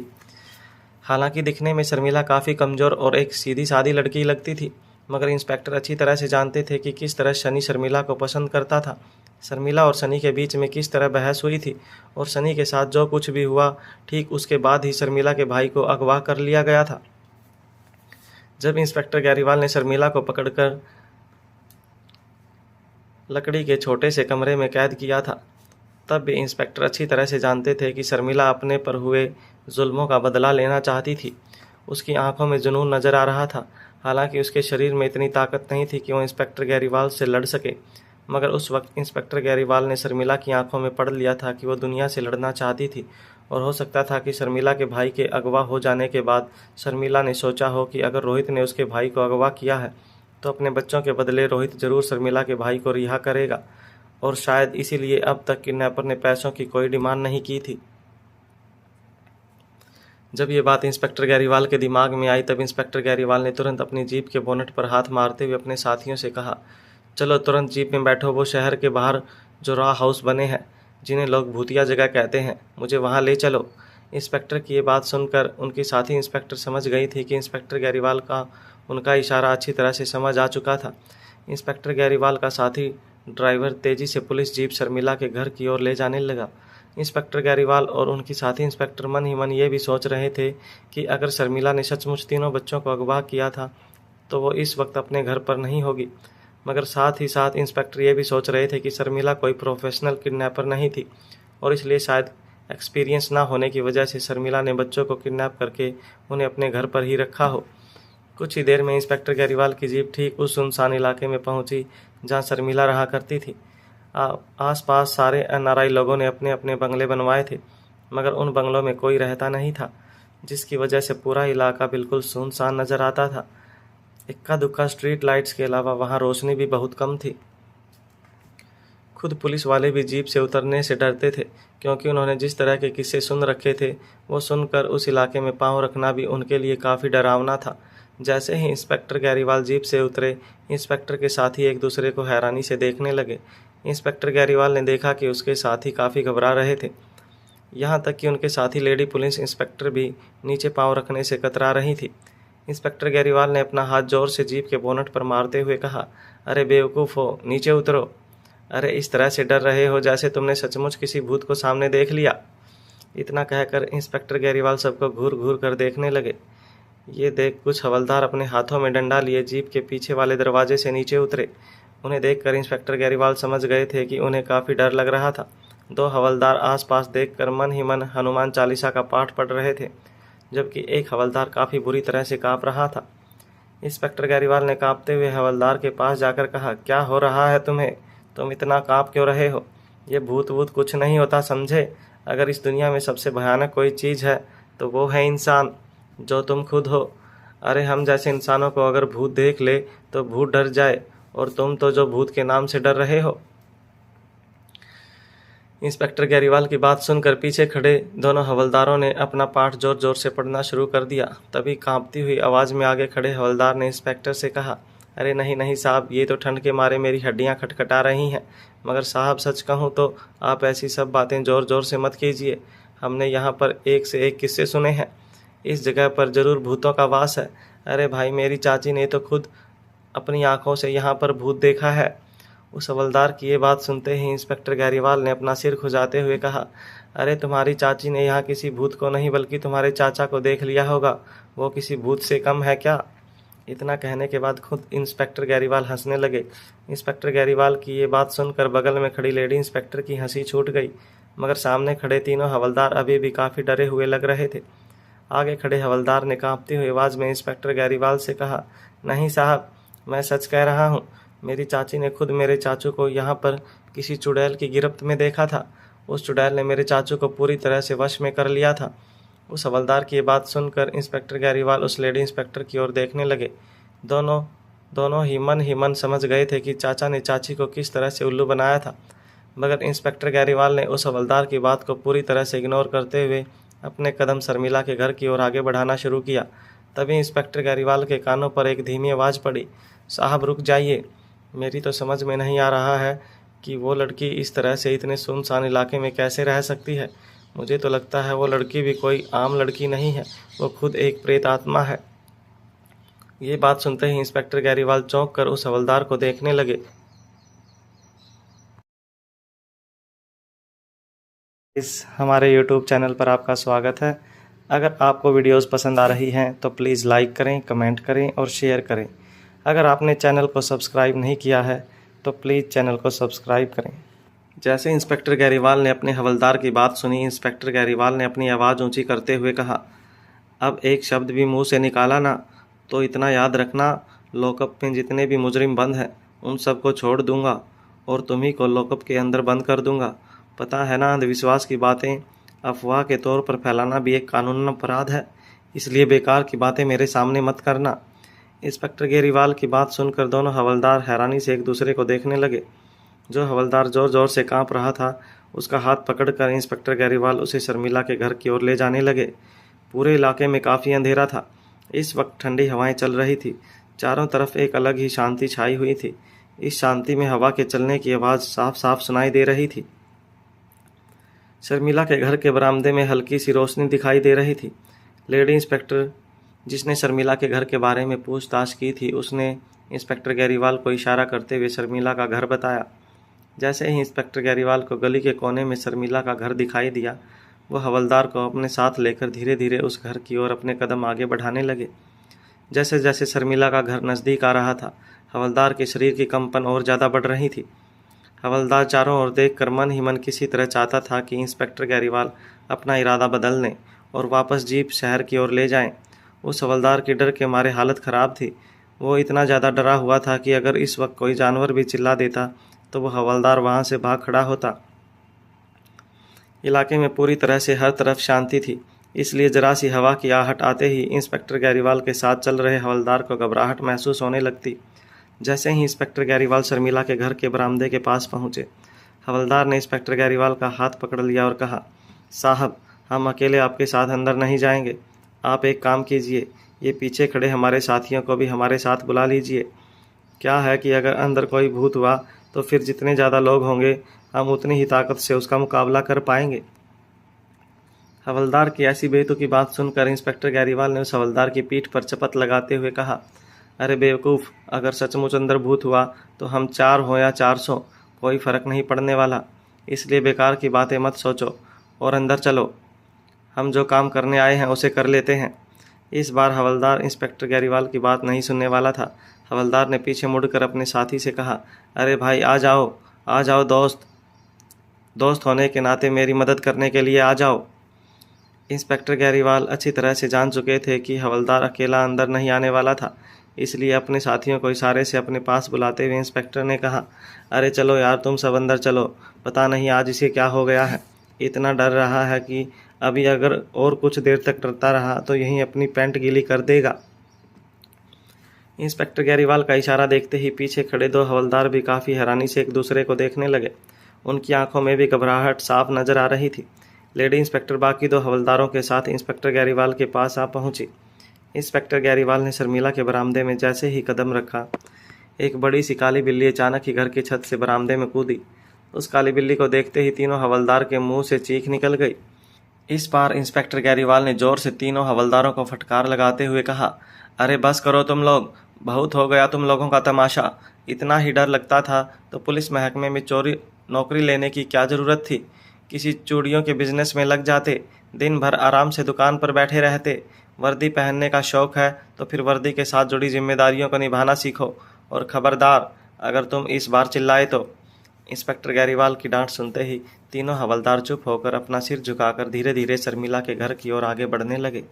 शर्मिला के घर के दरवाजे के पास जाकर इंस्पेक्टर गैरीवाल ने शर्मिला के घर का दरवाज़ा नॉक किया और धीरे से आवाज़ लगाने लगे, शर्मिला दरवाज़ा खोलो, मैं इंस्पेक्टर गैरीवाल हूँ। वहाँ इंस्पेक्टर गैरीवाल दरवाज़ा खुलने का इंतजार कर रहे थे, तभी उनके पीछे खड़े बाकी तीन हवलदार चारों ओर देखकर मन ही मन हनुमान चालीसा का पाठ कर रहे थे।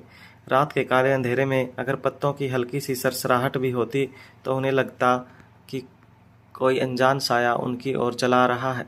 बात बात पर तीनों हवलदार कभी डर जाते तो कभी चौंक कर किसी दिशा में देखने लगते। कभी उनको बिल्ली की आंखों में प्रेत आत्मा नजर आती तो कभी हवा के झोंके की वजह से हिलने वाले पेड़ में उन्हें कोई साया नजर आता। इंस्पेक्टर काफ़ी देर तक दरवाजे पर खड़े शर्मिला के दरवाज़ा खोलने का इंतजार करने लगे। जब इंस्पेक्टर गैरीवाल ने देखा कि काफ़ी देर हो जाने के बाद भी शर्मिला दरवाज़ा नहीं खोल रही थी तो फिर से दरवाज़ा नॉक करते हुए इंस्पेक्टर गैरीवाल ने कहा, दरवाज़ा खोलो, कुछ बात करनी है शर्मिला। जब इंस्पेक्टर गैरीवाल को पता लगा कि मामला कुछ गड़बड़ है तो इंस्पेक्टर गैरीवाल ने अपने साथी लेडी इंस्पेक्टर की ओर देखा। लेडी इंस्पेक्टर को इंस्पेक्टर गैरीवाल का इशारा मिलते ही लेडी इंस्पेक्टर ने तीनों हवलदारों से कहा, चलो एक काम करो, तुम लोग तीनों घर के पिछवाड़े में जाकर खड़े हो जाओ, देखो कोई भागने की कोशिश ना करे। और हाँ, ध्यान देना, ऐसा ना हो कि तुम खुद डर जाओ और सामने वाला तुम्हारे डर का फ़ायदा उठा ले। तीनों हवलदार तो काफ़ी डरे हुए थे, मगर ऐसी सिचुएशन में अपने सीनियर का ऑर्डर मिलते ही तीनों साथ में एक दूसरे का हाथ पकड़कर घर के पीछे वाले हिस्से की ओर दौड़ पड़े। इंस्पेक्टर गैरीवाल ने अपनी साथी लेडी इंस्पेक्टर को थोड़ा पीछे रहने का इशारा किया और वो ज़ोर ज़ोर से शर्मिला के घर के दरवाजे पर लात मारने लगे। कुछ देर तक लगातार जोर से लात मारने के बाद अचानक ही शर्मिला के दरवाजे का किवाड़ खुल गया। दरवाज़ा खुलते ही इंस्पेक्टर गैरीवाल ने अपनी कमर पर लगी पिस्तौल अपने हाथ में ले ली और तुरंत घर के अंदर दाखिल हो गए।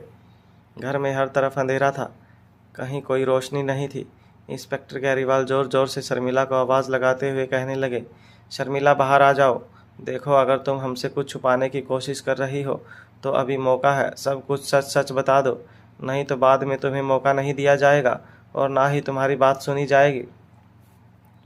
लेडी इंस्पेक्टर ने भी अपने हाथ में पिस्तौल पकड़ रखी थी। इंस्पेक्टर गैरीवाल और लेडी इंस्पेक्टर दोनों ही हर तरफ चौकन्ने होकर इस बात का खास ध्यान रख रहे थे कि कहीं किसी अंधेरे कोने से कोई उन पर हमला न कर बैठे। मगर तभी इंस्पेक्टर गैरीवाल की नज़र नीचे फर्श पर लेटी शर्मिला पर पड़ी। शर्मिला को इस तरह नीचे फर्श पर लेटा हुआ देखकर इंस्पेक्टर गैरीवाल ने अपने साथी इंस्पेक्टर से कहा, देखो वो रही शर्मिला। शर्मिला को इस तरह देखकर लेडी इंस्पेक्टर ने पहले तो अपने मोबाइल की टॉर्च ऑन की और सबसे पहले स्विच बोर्ड ढूंढकर कमरे की लाइट्स ऑन कर दी। कमरे की लाइट ऑन होते ही इंस्पेक्टर गैरीवाल ने देखा कि शर्मिला फर्श पर लगभग बेहोशी की हालत में पड़ी थी। कमरे के अंदर लाइट ऑन होता देखकर बाहर खड़े हवलदार भी दौड़कर शर्मिला के घर के अंदर आ गए।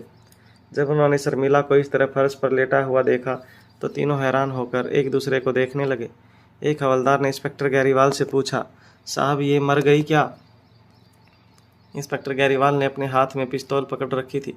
इंस्पेक्टर गैरीवाल ने जब अपने साथी हवलदार की बात सुनी तो वो भी काफ़ी हैरान हो गए। उन्होंने हवलदार की ओर इशारा करते हुए कहा, जाओ देखो उसकी सांस चल रही है क्या, जरा चेक करो जाकर। जैसे ही हवलदार ने इंस्पेक्टर गैरीवाल की ये बात सुनी, वो अपनी किस्मत को कोसने लगा। अगर उसने ये बात ना कही होती तो शायद इंस्पेक्टर गैरीवाल उसे इस तरह की जिम्मेदारी ना सौंपते। हवलदार के पास और कोई चारा नहीं था। धीरे धीरे हवलदार शर्मिला की ओर अपने कदम आगे बढ़ाने लगा। कांपते हुए हाथों से हवलदार ने शर्मिला की नाक पर अपनी उंगली रखी। इससे पहले कि वो देख पाता कि शर्मिला सांसें ले रही है या नहीं, तभी अचानक फर्श पर लेटी शर्मिला ने अचानक अपनी आंखें खोली। शर्मिला की आंखें सुर्ख लाल हो चुकी थी। जैसे ही शर्मिला ने अचानक अपनी आंखें खोली, हवलदार के मुंह से एक चीख निकल गई और वो जैसे कि एक झटके से उड़कर अपनी जगह से कुछ फीट दूर जा गिरा। हवलदार को अचानक ऐसा लगने लगा कि जैसे उसके शरीर में जोर का बिजली का झटका लगा था। फर्श पर लेटी शर्मिला धीमे धीमे सांस लेने की कोशिश कर रही थी और तभी इंस्पेक्टर गैरीवाल को इस बात का अंदाज़ा हुआ कि अपने भाई की याद में शर्मिला दिन रात अपने भाई का इंतजार कर रही थी और शायद इसीलिए वो खाना पीना भी भूल चुकी थी, जिसकी वजह से उसका शरीर पूरी तरह से कमज़ोर पड़ चुका था। इसका मतलब साफ था कि अगर वक्त पर इंस्पेक्टर गैरीवाल और उनकी टीम शर्मिला के घर पर न पहुंचते तो शर्मिला ने शरीर की कमजोरी की वजह से सुबह तक दम तोड़ दिया होता।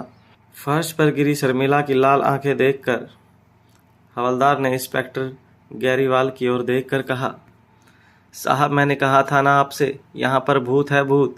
ये कहते हुए वो हवलदार अपनी जगह से उठा और अपने साथी हवलदार को कहने लगा, भागो यहाँ से, इससे पहले कि कोई प्रेत आत्मा हम पर कोई प्रकोप डाल दे, यहाँ से हमें भागना होगा।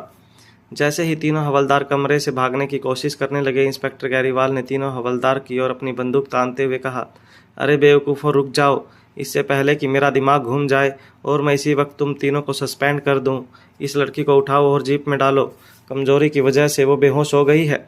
इसे हमें जल्द से जल्द अस्पताल ले जाना होगा, वरना ये लड़की कभी भी अपना दम तोड़ सकती है।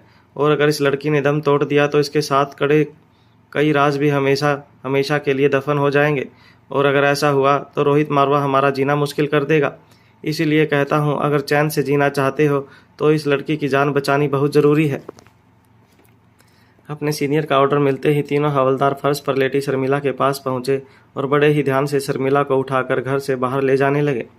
इंस्पेक्टर और उनकी साथी लेडी इंस्पेक्टर भी तीनों हवलदारों के पीछे घर से बाहर निकल गए। जब हवलदार शर्मिला को जीप की ओर ले जा रहे थे, तब इंस्पेक्टर गैरीवाल ने एक बार फिर से शर्मिला के घर की ओर देखते हुए अपने साथी से कहा, देखो, अभी इतना तो तय है कि तीनों बच्चे इस घर में नहीं हैं। एक मुसीबत टली नहीं कि दूसरी आफत गले पड़ गई। चलो, इतना तो सही हुआ कि अगर हम वक्त पर इस घर में ना पहुंचते तो ये लड़की अपना दम तोड़ देती, और अगर ऐसा हुआ होता तो रोहित मारवा हमारा दम निकाल देता।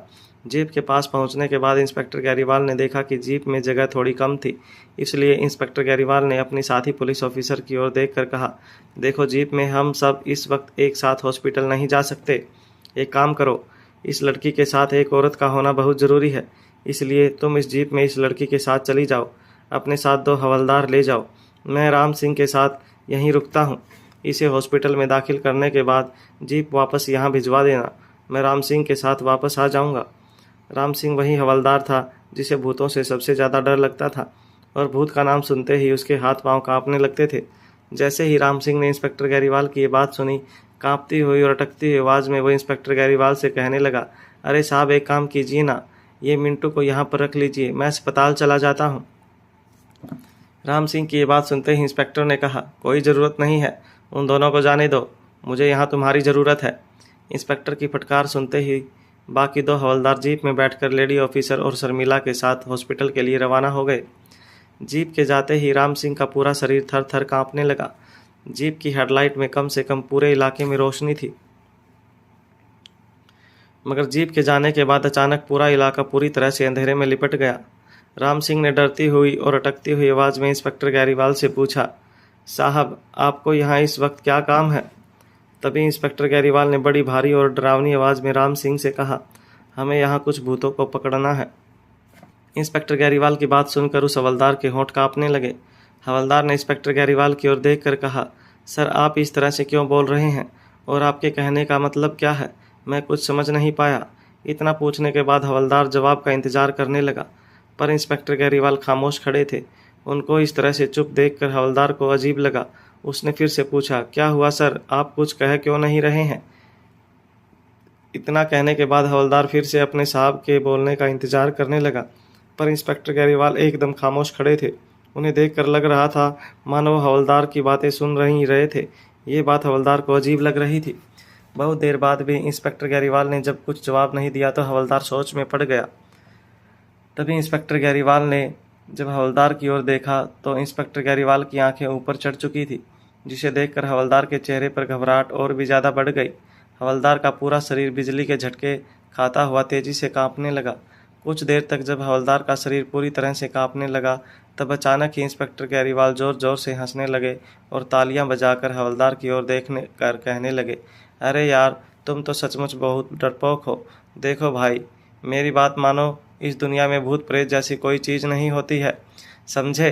अब इन सब बातों पर विश्वास करना छोड़ दो, नहीं तो ऐसे ही डरपोक बने हुए रहोगे। इतना कहने के बाद इंस्पेक्टर गैरीवाल चुप हो गए। वहीं काँप काँप कर हवलदार की जान निकल गई थी। उसके दिल की धड़कन एकदम से तेज हो गई थी। अगर वो इसी तरह कुछ देर और डरा हुआ रहता तो उसके शरीर से उसकी जान निकल जाती। इंस्पेक्टर गैरीवाल ने जिस तरह से हवलदार को डराया था, इतनी ठंड में भी हवलदार के माथे से ठंडा पसीना बहने लगा था। अपने माथे से पसीना पोंछकर हवलदार एक कोने में बड़े से पत्थर पर जाकर बैठ गया। हवलदार ने अपना सिर पकड़ लिया था। उसके दिल की धड़कन अब और भी बढ़ गई थी। उसे अपने साहब पर गुस्सा भी आ रहा था, मगर वो चाहकर भी कुछ नहीं कर पा रहा था। वो जानता था कि उसके सामने जो शख्स खड़ा था वो उसका सीनियर था। हवलदार की सांसें अब भी फूली हुई थी। वो बार बार अपने सिर पर हाथ रखकर हाँफे जा रहा था। इंस्पेक्टर गैरीवाल हवलदार की इन हरकतों पर अभी भी अपनी हंसी कंट्रोल कर रहे थे। तभी अचानक उनकी नज़र छोटी सी पहाड़ी पर बने आखिरी मकान पर पड़ी। उस मकान को देखने के बाद इंस्पेक्टर गैरीवाल मन में कुछ सोचने लगे। उनके मन में इस वक्त कुछ चल रहा था। उनका चेहरा काफ़ी गंभीर हो गया था। इंस्पेक्टर गैरीवाल को लगा जैसे अभी अभी उस मकान की खिड़की से कोई झांक रहा था। काफ़ी अंधेरा था, इसलिए इंस्पेक्टर गैरीवाल ये बात यकीन के साथ तो नहीं कह सकता था, मगर इंस्पेक्टर गैरीवाल के चेहरे से हंसी पूरी तरह से गायब हो गई थी। इंस्पेक्टर गैरीवाल को यकीन था कि उन्होंने ज़रूर खिड़की को बंद होते हुए देखा था।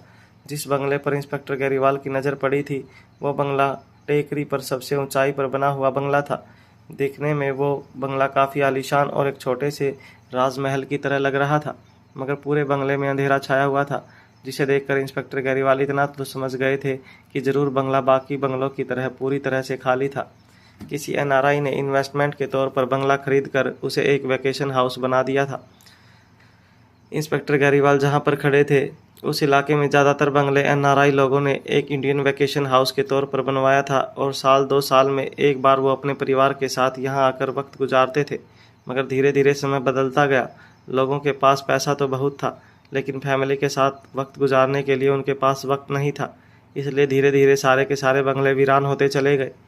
जो लोग परिवार के साथ साल 2 साल में एक बार आया करते थे वो 5-6 साल में एक बार कभी कभार बंगले की देखरेख के लिए आया जाया करते थे।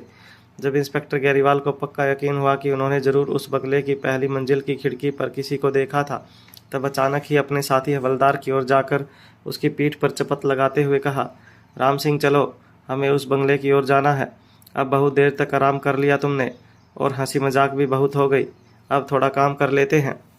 राम सिंह ने जैसे ही इस बार इंस्पेक्टर गैरीवाल की बात सुनी, राम सिंह ने अपनी जगह से खड़े होते हुए डंडा जोर से ज़मीन पर पटकते हुए कहा, साहब, बहुत हो गया मजाक। मैं जानता हूँ आप हमारे सीनियर हैं, आप मुझे अभी के अभी सस्पेंड कर सकते हैं, हम भी आपकी बहुत इज्जत करते हैं, मगर अब मजाक करने की भी कोई हद होती है।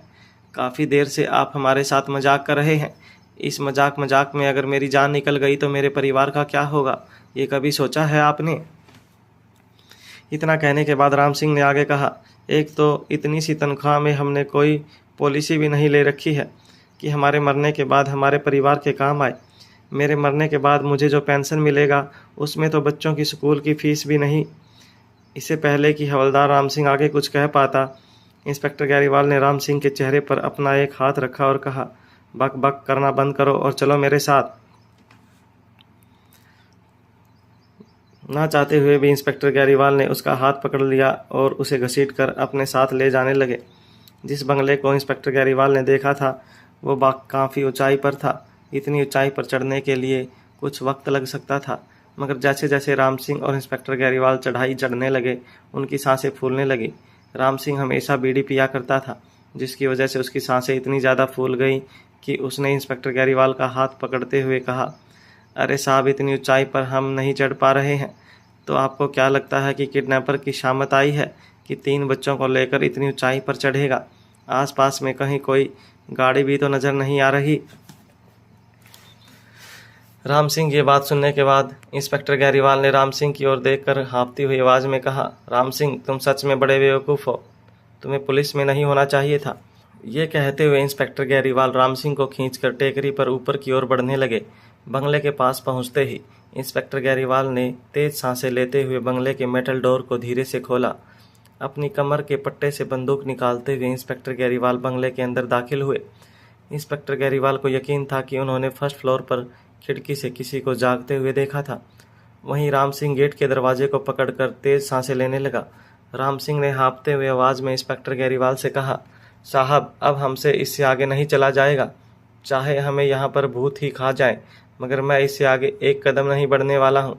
आप चाहे तो मुझे सस्पेंड कर सकते हैं। इंस्पेक्टर गैरीवाल समझ चुका था कि राम सिंह अब इससे आगे एक कदम नहीं बढ़ाने वाला था, इसलिए इंस्पेक्टर गैरीवाल अकेले ही अपने हाथ में बंदूक पकड़े बंगले के अंदर दाखिल हुए। इंस्पेक्टर गैरीवाल ने देखा कि बंगले का दरवाज़ा बाहर से लॉक था। इंस्पेक्टर गैरीवाल जानते थे कि इस वक्त जो दरवाज़ा उसके सामने था वो काफ़ी महंगे और स्ट्रॉन्ग लकड़ी से बनाया हुआ था। इंस्पेक्टर गैरीवाल के अकेले के बस में नहीं था उस दरवाजे को तोड़कर अंदर जाने का।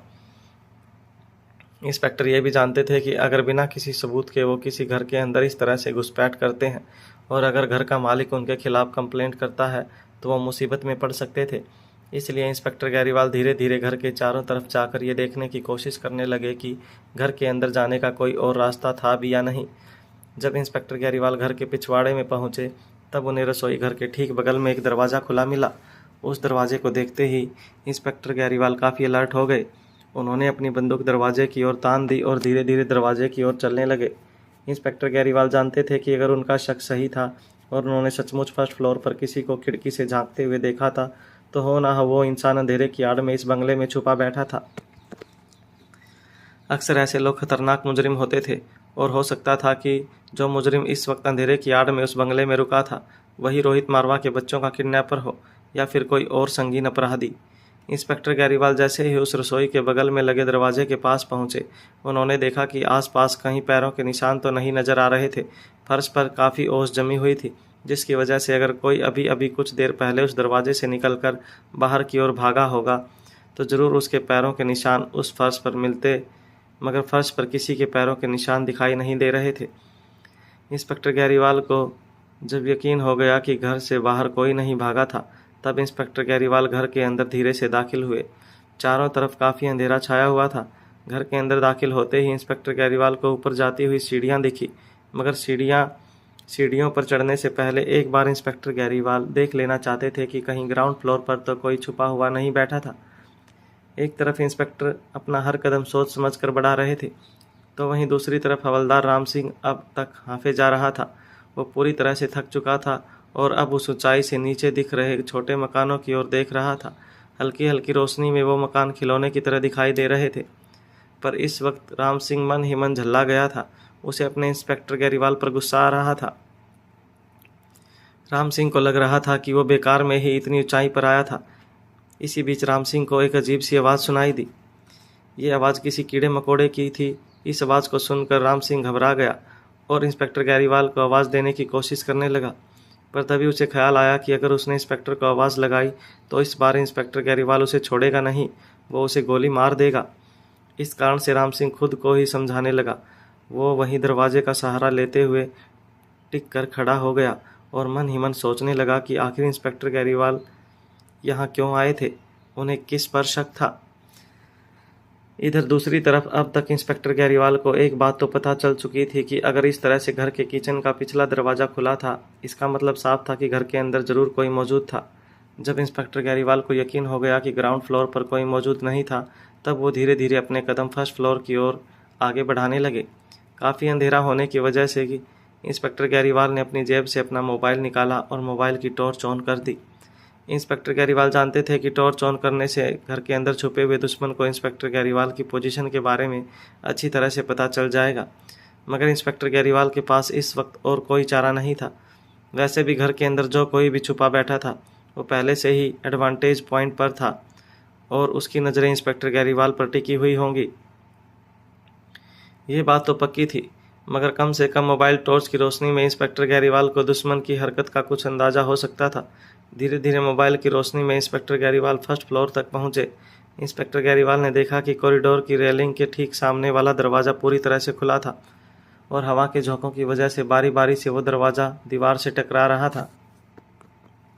इंस्पेक्टर गैरीवाल धीरे धीरे अपने कदम उस दरवाजे की ओर आगे बढ़ाने लगे।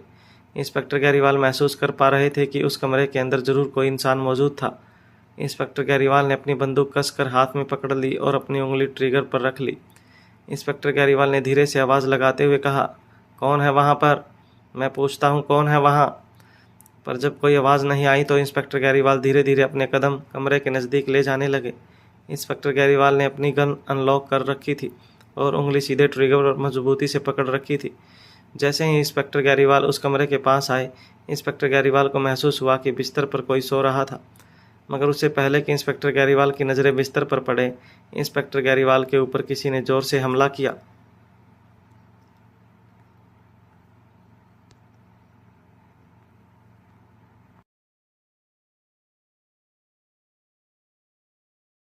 इस हमारे YouTube चैनल पर आपका स्वागत है।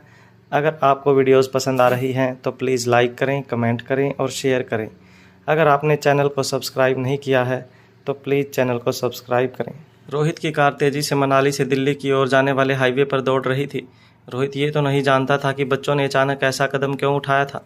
बच्चों ने जानबूझकर ऐसा कोई कदम उठाया था या बच्चों की किडनैपिंग हुई थी, ये भी रोहित अच्छी तरह से नहीं जानता था। मगर कहीं ना कहीं रोहित का दिल कहता था कि बच्चे ज़रूर पुराने गुलेरिया हाउस में थे। इस वक्त रोहित के पास सिवाय उम्मीद के कुछ और नहीं था। रोहित को बच्चों की चिंता हो रही थी और रोहित चाह रहा था कि वो बच्चों को सुबह होने से पहले ही ढूंढ ले, क्योंकि रोहित जानता था कि अगर सुबह हुई और अनिका की नींद खुल गई तो फिर टेंशन और भी ज़्यादा बढ़ जाएगा। रोहित नहीं चाहता था कि अनिका बच्चों को लेकर परेशान हो जाए और अपने दिमाग को ज़्यादा टेंशन दे। वैसे भी अनिका आजकल बहुत ही ज़्यादा टेंशन में चल रही थी। रोहित दुनिया भर से अपने बच्चों के लिए लड़ सकता था। रोहित और अनिका की ज़िंदगी में जितनी भी मुश्किलें आई थी, उन सभी मुश्किलों का डटकर उन लोगों ने सिर्फ इसलिए सामना किया था क्योंकि वो अपने बच्चों को दुश्मनों की पहुंच से दूर रखना चाहते थे। कहीं ना कहीं रोहित और अनिका हर हद को पार कर देते थे बच्चों की रक्षा करने के लिए। पर इस वक्त रोहित अकेला हो गया था। जब से अनिका की याददाश्त गई थी, एक तरह से अनिका कमज़ोर भी हो गई थी। रोहित को अब जो करना था अकेले करना था। वो नहीं चाहता था कि वो किसी भी तरह से अनिका को परेशान करे। इस वक्त रोहित के दिमाग में दो बातें चल रही थी। एक तो उसे बच्चों की फिक्र हो रही थी, तो वहीं उसे वो पल याद आ रहे थे जब वो और अनिका साथ में किसी भी मुसीबत का सामना करते थे। उन पलों को याद कर रोहित अचानक से अनिका को मिस करने लगा था। साथ ही रोहित के पास दुनिया भर की दौलत और दुनिया भर की ताकत होने के बावजूद इस वक्त रोहित अपने आप को काफ़ी बेसहारा महसूस कर रहा था। रोहित के आदमी चारों तरफ बच्चों को ढूंढने में लगे हुए थे। यहाँ तक कि पुलिस ने पूरे शहर का चक्का जाम कर दिया था, मगर फिर भी अब तक कहीं से बच्चों के बारे में कोई खबर नहीं आई थी। ऐसे में पुराना गुलेरिया हाउस ही रोहित की एक आखिरी उम्मीद थी जहाँ उसे बच्चे मिल सकते थे। गुलेरिया हाउस के लोहे के गेट के बाहर खड़े आर्यन को बार बार मोटे मोटे मच्छर काट रहे थे और ठंड की वजह से बार बार आर्यन को टॉयलेट भी आ रही थी। अलेक्जेंडर और रिया को अंदर गए काफ़ी वक्त हो गया था। आर्यन की समझ में नहीं आ रहा था कि आखिर उसके भाई बहन वापस क्यों नहीं आ रहे थे। मन ही मन आर्यन को इस बात से भी घबराहट हो रही थी कि कहीं अंदर सचमुच किसी खतरनाक छुपे हुए क्रिमिनल ने उसके भाई बहन को पकड़ तो नहीं लिया था। ये सारी बातें सोच सोच कर आर्यन के दिल की धड़कनें तेज हो रही थी। आर्यन नहीं जानता था कि उसके आसपास ही कहीं एक ऐसा सीसीटीवी कैमरा था जिसके जरिए अंदर कमरे में मौजूद उसके भाई बहन उसे अच्छी तरह से देख पा रहे थे। पुराने गुलेरिया हाउस के कमरे के अंदर बूढ़े बाबा ने रिया और अलेक्जेंडर दोनों को शॉल उठाई और उनके सामने रखे हुए गर्म चॉकलेट मिल्क के मग को उनकी ओर बढ़ाते हुए कहा, छत पर ठंड बहुत लग गई तुम दोनों को। मुझे लगता है तुम दोनों को ये गर्म चॉकलेट मिल्क पी लेना चाहिए। बूढ़े बाबा बार बार दोनों बच्चों से कह रहे थे कि उन्हें चॉकलेट मिल्क पीना चाहिए, मगर बूढ़े बाबा की बातों से अलेक्जेंडर को मन ही मन शक हो रहा था कि शायद बूढ़े बाबा ने चॉकलेट मिल्क के अंदर ज़रूर कुछ मिलाया था और इसीलिए वो चाहते थे कि दोनों बच्चे उसे पी जाएं। रिया को काफ़ी ठंड लग रही थी, इसलिए शॉल में ठिठुर रही रिया ने शॉल से अपना एक हाथ बाहर निकाल कर जैसे ही चॉकलेट मिल्क का मग पकड़ा, अलेक्जेंडर ने उसे रोकते हुए कहा, रुक जाओ रिया, पता नहीं इसके अंदर क्या मिलाया है। बूढ़े बाबा ने अलेक्जेंडर की जब ये बात सुनी तब उनके चेहरे पर बड़ी सी मुस्कान आ गई। बूढ़े बाबा ने अलेक्जेंडर को शाबाशी देते हुए कहा, शाबाश बेटा, मुझे तुमसे यही उम्मीद थी और अब मुझे पक्का भरोसा हो गया है कि बड़े होकर तुम भी अपनी बहन का और अपने परिवार का काफ़ी अच्छी तरह से ख्याल रख पाओगे। इंसान को हर वक्त चौकन्ना होना चाहिए, खासकर तब जब वो अपने परिवार की सुरक्षा का जिम्मेदार हो। बूढ़े बाबा जब ज़मीन पर बैठे थे तब लगभग उनकी दाढ़ी ज़मीन को टच होती थी। बूढ़े बाबा की दाढ़ी इतनी ज़्यादा बढ़ चुकी थी कि अगर कोई छोटा बच्चा चाहे तो उस पर झूला भी झूल सकता था। बूढ़े बाबा की दाढ़ी को देखकर ऐसा लग रहा था कि दाढ़ी काफ़ी मजबूत थी। उम्र होने के कारण दाढ़ी ज़रूर सफ़ेद पड़ चुकी थी, मगर बूढ़े बाबा की हाइट, बॉडी और पर्सनालिटी को देखकर यह अंदाज़ा लगाया जा सकता था कि बूढ़े बाबा काफ़ी ताकतवर थे। रिया अभी भी बड़ी बड़ी आंखों से बूढ़े बाबा के चेहरे को ध्यान से देखने की कोशिश कर रही थी, मगर उसे याद नहीं आ रहा था कि उसने बूढ़े बाबा का ये चेहरा पहले कहाँ देखा था। रिया को ये भी नहीं पता था कि रिया ने ये चेहरा पहले देखा भी था या नहीं, मगर अब तक रिया इतना ज़रूर जान चुकी थी कि रिया के सामने बैठा इंसान उसे ज़िंदगी में पहली बार नहीं मिला था। एक लंबी सांस लेते हुए बूढ़े बाबा ने इन दोनों बच्चों से कहा, तो अब बताइए क्या चाहते हैं आप लोग। इतना कहने के बाद बूढ़े बाबा चुप हो गए। वो अलेक्जेंडर और रिया को देखने लगे। एक पल के लिए वहाँ पर खामोशी छा गई। अलेक्जेंडर और रिया की समझ में नहीं आ रहा था कि वो बूढ़े बाबा से क्या कहे। रिया को शक था कि रिया ने अनिका जैसी ही दिखने वाली एक औरत पुराने गुलेरिया हाउस की छत पर देखी थी, मगर अब बूढ़े बाबा ने जब सारी बातें बच्चों के सामने रखी तो अलेक्जेंडर और रिया के पास बूढ़े बाबा की बातों पर विश्वास करने के अलावा और कोई चारा नहीं था। रिया को अब यकीन होने लगा था कि सच में उसने उस दिन हेलीकॉप्टर राइड के दौरान अनिका की पेंटिंग को देखा था। इस कारण अब रिया का दिमाग थोड़ा शांत हो गया था। उसके दिमाग में जितने भी सवाल पहले उठ रहे थे उनका जवाब अब उसे मिल गया था। रिया मन ही मन ये सोच सोच कर हंस भी रही थी कि उसने कहाँ कहाँ तक नहीं सोच लिया था। टाइम ट्रैवल से लेकर क्वांटम थ्योरी तक इन तमाम बातों पर अब रिया को थोड़ी हंसी आ रही थी। तभी अचानक अलेक्जेंडर के दिमाग में एक बात आई। अलेक्जेंडर ने बूढ़े बाबा की ओर देखकर पूछा, आप हमारे परिवार को किस तरह से जानते हैं। बूढ़े बाबा ने तुरंत इस बात पर अलेक्जेंडर को शाबाशी देते हुए कहा, बहुत खूब। मैं कहना चाहूँगा कि मैं तुमसे काफ़ी ज़्यादा प्रभावित हो रहा हूँ, मगर मैं तुमसे इतना कह दूँ कि मैं लोगों का शुभचिंतक हूँ। लोगों की भलाई करने के बारे में दिन रात सोचता रहता हूँ और इसीलिए तरह तरह के आविष्कार करता रहता हूँ जिससे लोगों को जीने में आसानी हो। बूढ़े बाबा की आधी बातें अलेक्जेंडर के सर के ऊपर से जा रही थी। जब रिया के मन में एक सवाल आया तो रिया ने भी बूढ़े बाबा की ओर देखकर पूछा, आपने मेरी मम्मा की तस्वीर क्यों बनाई। आप किसी भी चीज़ की तस्वीर बना सकते थे, पेड़ पौधे, झील, नदी, दरिया, सूरज, चांद, मगर आपने मेरी मम्मा की ही तस्वीर क्यों बनाई। बूढ़े बाबा ने मुस्कुराते हुए इस बात का जवाब देते हुए कहा, मैं तो जानता भी नहीं कि जिसकी मैंने तस्वीर बनाई वो लड़की कौन है। बस यहाँ पर कई दिनों से पनाह लिए बैठा हूँ छुप कर, और यहाँ एक दीवार पर यह तस्वीर लगी थी। तस्वीर देखकर मैं इतना तो समझ गया था कि ये जिस किसी का भी मकान है ये उसी की तस्वीर है। मकान मालिक का शुक्रिया अदा करने के लिए ही मैंने मकान मालिक की तस्वीर छत पर बनाई थी। बूढ़े बाबा की बात सुनकर अलेक्जेंडर और रिया दोनों हैरानी से एक दूसरे को देखने लगे। बूढ़े बाबा की सारी बातें कन्विंसिंग तो लग रही थी, मगर कहीं ना कहीं दोनों बच्चों को लग रहा था कि कोई ऐसी बात तो नहीं है जो बूढ़े बाबा उनसे छुपा रहे थे। जब दोनों बच्चों की कुछ समझ में नहीं आया तो अलेक्जेंडर ने अपनी जगह से खड़े होते हुए बूढ़े बाबा से कहा, ठीक है, चलो हम मान लेते हैं कि आप जो कुछ भी कह रहे हैं वो सच कह रहे हैं, मगर आपको यहाँ पर छुप छुप के रहने की कोई ज़रूरत नहीं है। अगर आप यहाँ रहना चाहते हैं तो आप बिल्कुल रह सकते हैं। हम दोनों हमारे पापा से बात करेंगे। आई एम श्योर वो आपको यहाँ रहने से मना नहीं करेंगे। जैसे ही बूढ़े बाबा ने दोनों बच्चों की बात सुनी, अपने दोनों हाथ हवा में लहराते हुए बूढ़े बाबा ने अलेक्जेंडर से कहा, नहीं नहीं, ऐसा मत करना, ऐसा बिल्कुल मत करना। किसी को इस बात की खबर नहीं होनी चाहिए कि इस पुरानी हवेली में कोई रहता है, वरना गजब हो जाएगा। बूढ़े बाबा ने जिस तरह से ये बात कही थी, दोनों बच्चे बूढ़े बाबा के एक्सप्रेशन देखकर काफ़ी घबरा गए। बूढ़े बाबा तेज सांसें लेने लगे थे। कुछ पल के बाद अपनी सांसों को कंट्रोल करते हुए बूढ़े बाबा ने अलेक्जेंडर और रिया से कहा, देखो बच्चों, मैं जिस प्रकार के आविष्कार करता हूँ वो आविष्कार करने के लिए मुझे बिल्कुल एकांत चाहिए। अगर किसी को भी पता चल गया कि मैं यहाँ पर छुप कर रहता हूँ तो हो सकता है कि मुझे अपने आविष्कार करने में काफ़ी दिक्कतों का सामना करना पड़े। इस बार अलेक्जेंडर और रिया बूढ़े बाबा की एक भी बात सुनने वाले नहीं थे। अपनी जगह से खड़े होते हुए अलेक्जेंडर ने रिया का हाथ पकड़ा और उसे कमरे से बाहर ले जाने लगा। जाते वक्त अलेक्जेंडर ने बूढ़े बाबा से कहा, इस तरह चोरी छुपे रहकर आप किस तरह के आविष्कार करना चाहते हैं। क्या हो गया अगर पापा को पता चला कि आप यहाँ पर रहते हैं। अगर आप सचमुच इतने बड़े साइंटिस्ट हैं तो मेरे पापा तो आपकी मदद भी करेंगे। आप अपने आप को दुनिया से छुपाना क्यों चाहते हैं? जरूर आप कोई खतरनाक आदमी है जो कोई खतरनाक आविष्कार करना चाहता है, और मैं ये सारी की सारी बातें पापा को जरूर बताकर रहूँगा। ये कहते हुए जैसे ही अलेक्जेंडर रिया के साथ कमरे से बाहर निकलने की कोशिश करने लगा, बूढ़े बाबा ने अलेक्जेंडर और रिया को रोकते हुए कहा, देखो, अगर तुमने मेरे यहाँ होने के बारे में किसी को कुछ नहीं बताया तो बदले में मैं तुम्हारी बहुत बड़ी मदद कर सकता हूँ। जैसे ही बूढ़े बाबा ने यह बात कही, अलेक्जेंडर के बढ़ते हुए कदम अचानक ही रुक गए। अलेक्जेंडर और रिया दोनों पीछे मुड़कर बूढ़े बाबा को देखने लगे। बूढ़े बाबा की आंखों को देखकर ऐसा नहीं लगता था कि वो किसी भी तरह के खतरनाक मिशन पर थे। हालांकि उनके चेहरे पर काफ़ी घाव के निशान नजर आ रहे थे, मगर उनकी आंखें कहती थी कि वो कोई बुरे इंसान नहीं थे। बूढ़े बाबा की गहरी नीली आंखों को देख कहीं ना कहीं बच्चों का भी दिल पिघलने लगा था। ऐसा लग रहा था जैसे बूढ़े बाबा बच्चों के सामने अपने हाथ फैला रहे थे कि वो बूढ़े बाबा के अस्तित्व के बारे में किसी को कुछ नहीं बताएं। मगर वहीं बच्चों को समझ में नहीं आ रहा था कि बूढ़े बाबा अगर सचमुच एक अच्छे इंसान थे और अच्छे आविष्कार करना चाहते थे तो वे अपने आप को दुनिया से छुपाना क्यों चाहते थे। फिर रिया ने अपने कुछ कदम बूढ़े बाबा की ओर आगे बढ़ाते हुए पूछा, आप क्या मदद कर सकते हैं हमारी? क्या आप जानते हैं कि हमारे पापा कौन हैं? हमारी मम्मी कौन है? वो बहुत पावरफुल हैं। इस दुनिया में ऐसी कोई चीज़ नहीं जो हम लोग चाहें और हमारे मॉम डैड हमें लाकर ना दे सकें। अलेक्जेंडर को रिया की ये बात बिल्कुल पसंद नहीं आई थी।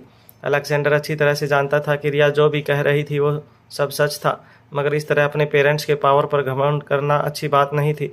हालांकि इस वक्त रिया को अच्छे बुरे के बारे में सीख देने का मौका नहीं था, इसलिए अलेक्जेंडर ने रिया की बात को इग्नोर कर दिया और बूढ़े बाबा की ओर देखकर कहा, अगर ऐसी बात है तो बताइए, आप हमारी क्या मदद कर सकते हैं? अलेक्जेंडर भी अच्छी तरह से जानता था कि ये बूढ़े बाबा ज़्यादा से ज़्यादा अलेक्जेंडर और रिया को बच्चा समझकर उन्हें कोई गिफ्ट ऑफर करेंगे, जिसके बदले में वो चाहते थे कि अलेक्जेंडर और रिया बूढ़े बाबा की हवेली में होने की बात किसी से ना कहें। मगर तभी बूढ़े बाबा ने एक ऐसी बात कही जिसे सुनकर रिया और अलेक्जेंडर के होश उड़ गए। बूढ़े बाबा ने धीरे धीरे अपने कदम अलेक्जेंडर और रिया की ओर आगे बढ़ाकर धीमी और अटकती हुई आवाज़ में कहा, मैं तुम्हारी माँ की याददाश्त वापस लौटा सकता हूँ। बूढ़े बाबा की ये बात सुनते ही अलेक्जेंडर और रिया की आंखें फटी की फटी रह गई। बूढ़े बाबा की बात होने के बाद कुछ देर के लिए दोनों बच्चों को अपने कानों पर भरोसा नहीं हो रहा था। बूढ़े बाबा ने अभी अभी कहा था कि वो अनिका की याददाश्त वापस लौटा सकते थे। अलेक्जेंडर और रिया को अपने कानों पर यकीन नहीं हो रहा था। उनको पहले तो लगा कि बूढ़े बाबा मजाक कर रहे हैं। बूढ़े बाबा की ये बात सुनने के बाद दोनों बच्चों के मन में कई तरह के सवाल उठने लगे। पहली बात तो ये कि बूढ़े बाबा कैसे जानते थे कि अनिका की याददाश्त खो चुकी थी। दूसरी बात ये थी कि जो बड़े से बड़े डॉक्टर अब तक नहीं कर पाए थे वो बूढ़े बाबा कैसे कर सकते थे। और सबसे अहम बात ये थी कि अगर बूढ़े बाबा सचमुच इतने चमत्कारी थे तो वो दुनिया की नज़रों से बचकर उस टूटी फूटी वीरान सी हवेली में क्यों वक्त गुजार रहे थे। बूढ़े बाबा की कद काठी आम आदमी के मुकाबले कहीं ज़्यादा थी। जब बूढ़े बाबा ने दो बच्चों की ओर अपने हाथ फैलाए तब रिया और अलेक्जेंडर दोनों को एहसास हुआ कि बूढ़े बाबा के हाथ और उनकी हथेली इतनी बड़ी थी कि रिया और अलेक्जेंडर के जैसे और 5-6 बच्चों को एक साथ गले लगा सकते थे। बूढ़े बाबा ने एक बड़ा सा गाउन पहन रखा था जिसे देखकर ऐसा लग रहा था कि बूढ़े बाबा ने पेड़ों की टहनियों से छिलके निकाल कर एक तरह का ड्रेस बनाया था। बूढ़े बाबा की हालत देखकर और उनकी बातें सुनकर कहीं से कोई मैच नहीं मिल रहा था। बूढ़े बाबा जिस तरह की बातें कर रहे थे उस तरह के ना तो उन्होंने कपड़े पहने थे और ना ही उनके रहने का रंग ढंग था। और अभी भी बूढ़े बाबा ने एक ऐसी बात कही थी जो बच्चों को हैरान करने के लिए काफ़ी थी। बड़े से बड़ा न्यूरोसर्जन भी अनिका के केस को समझ नहीं पाया था। अक्सर लोग यही कहा करते थे कि अनिका का इलाज सिर्फ एक ही इंसान कर सकता था और वो थी डॉक्टर अमृता, यानी कि खुद अनिका।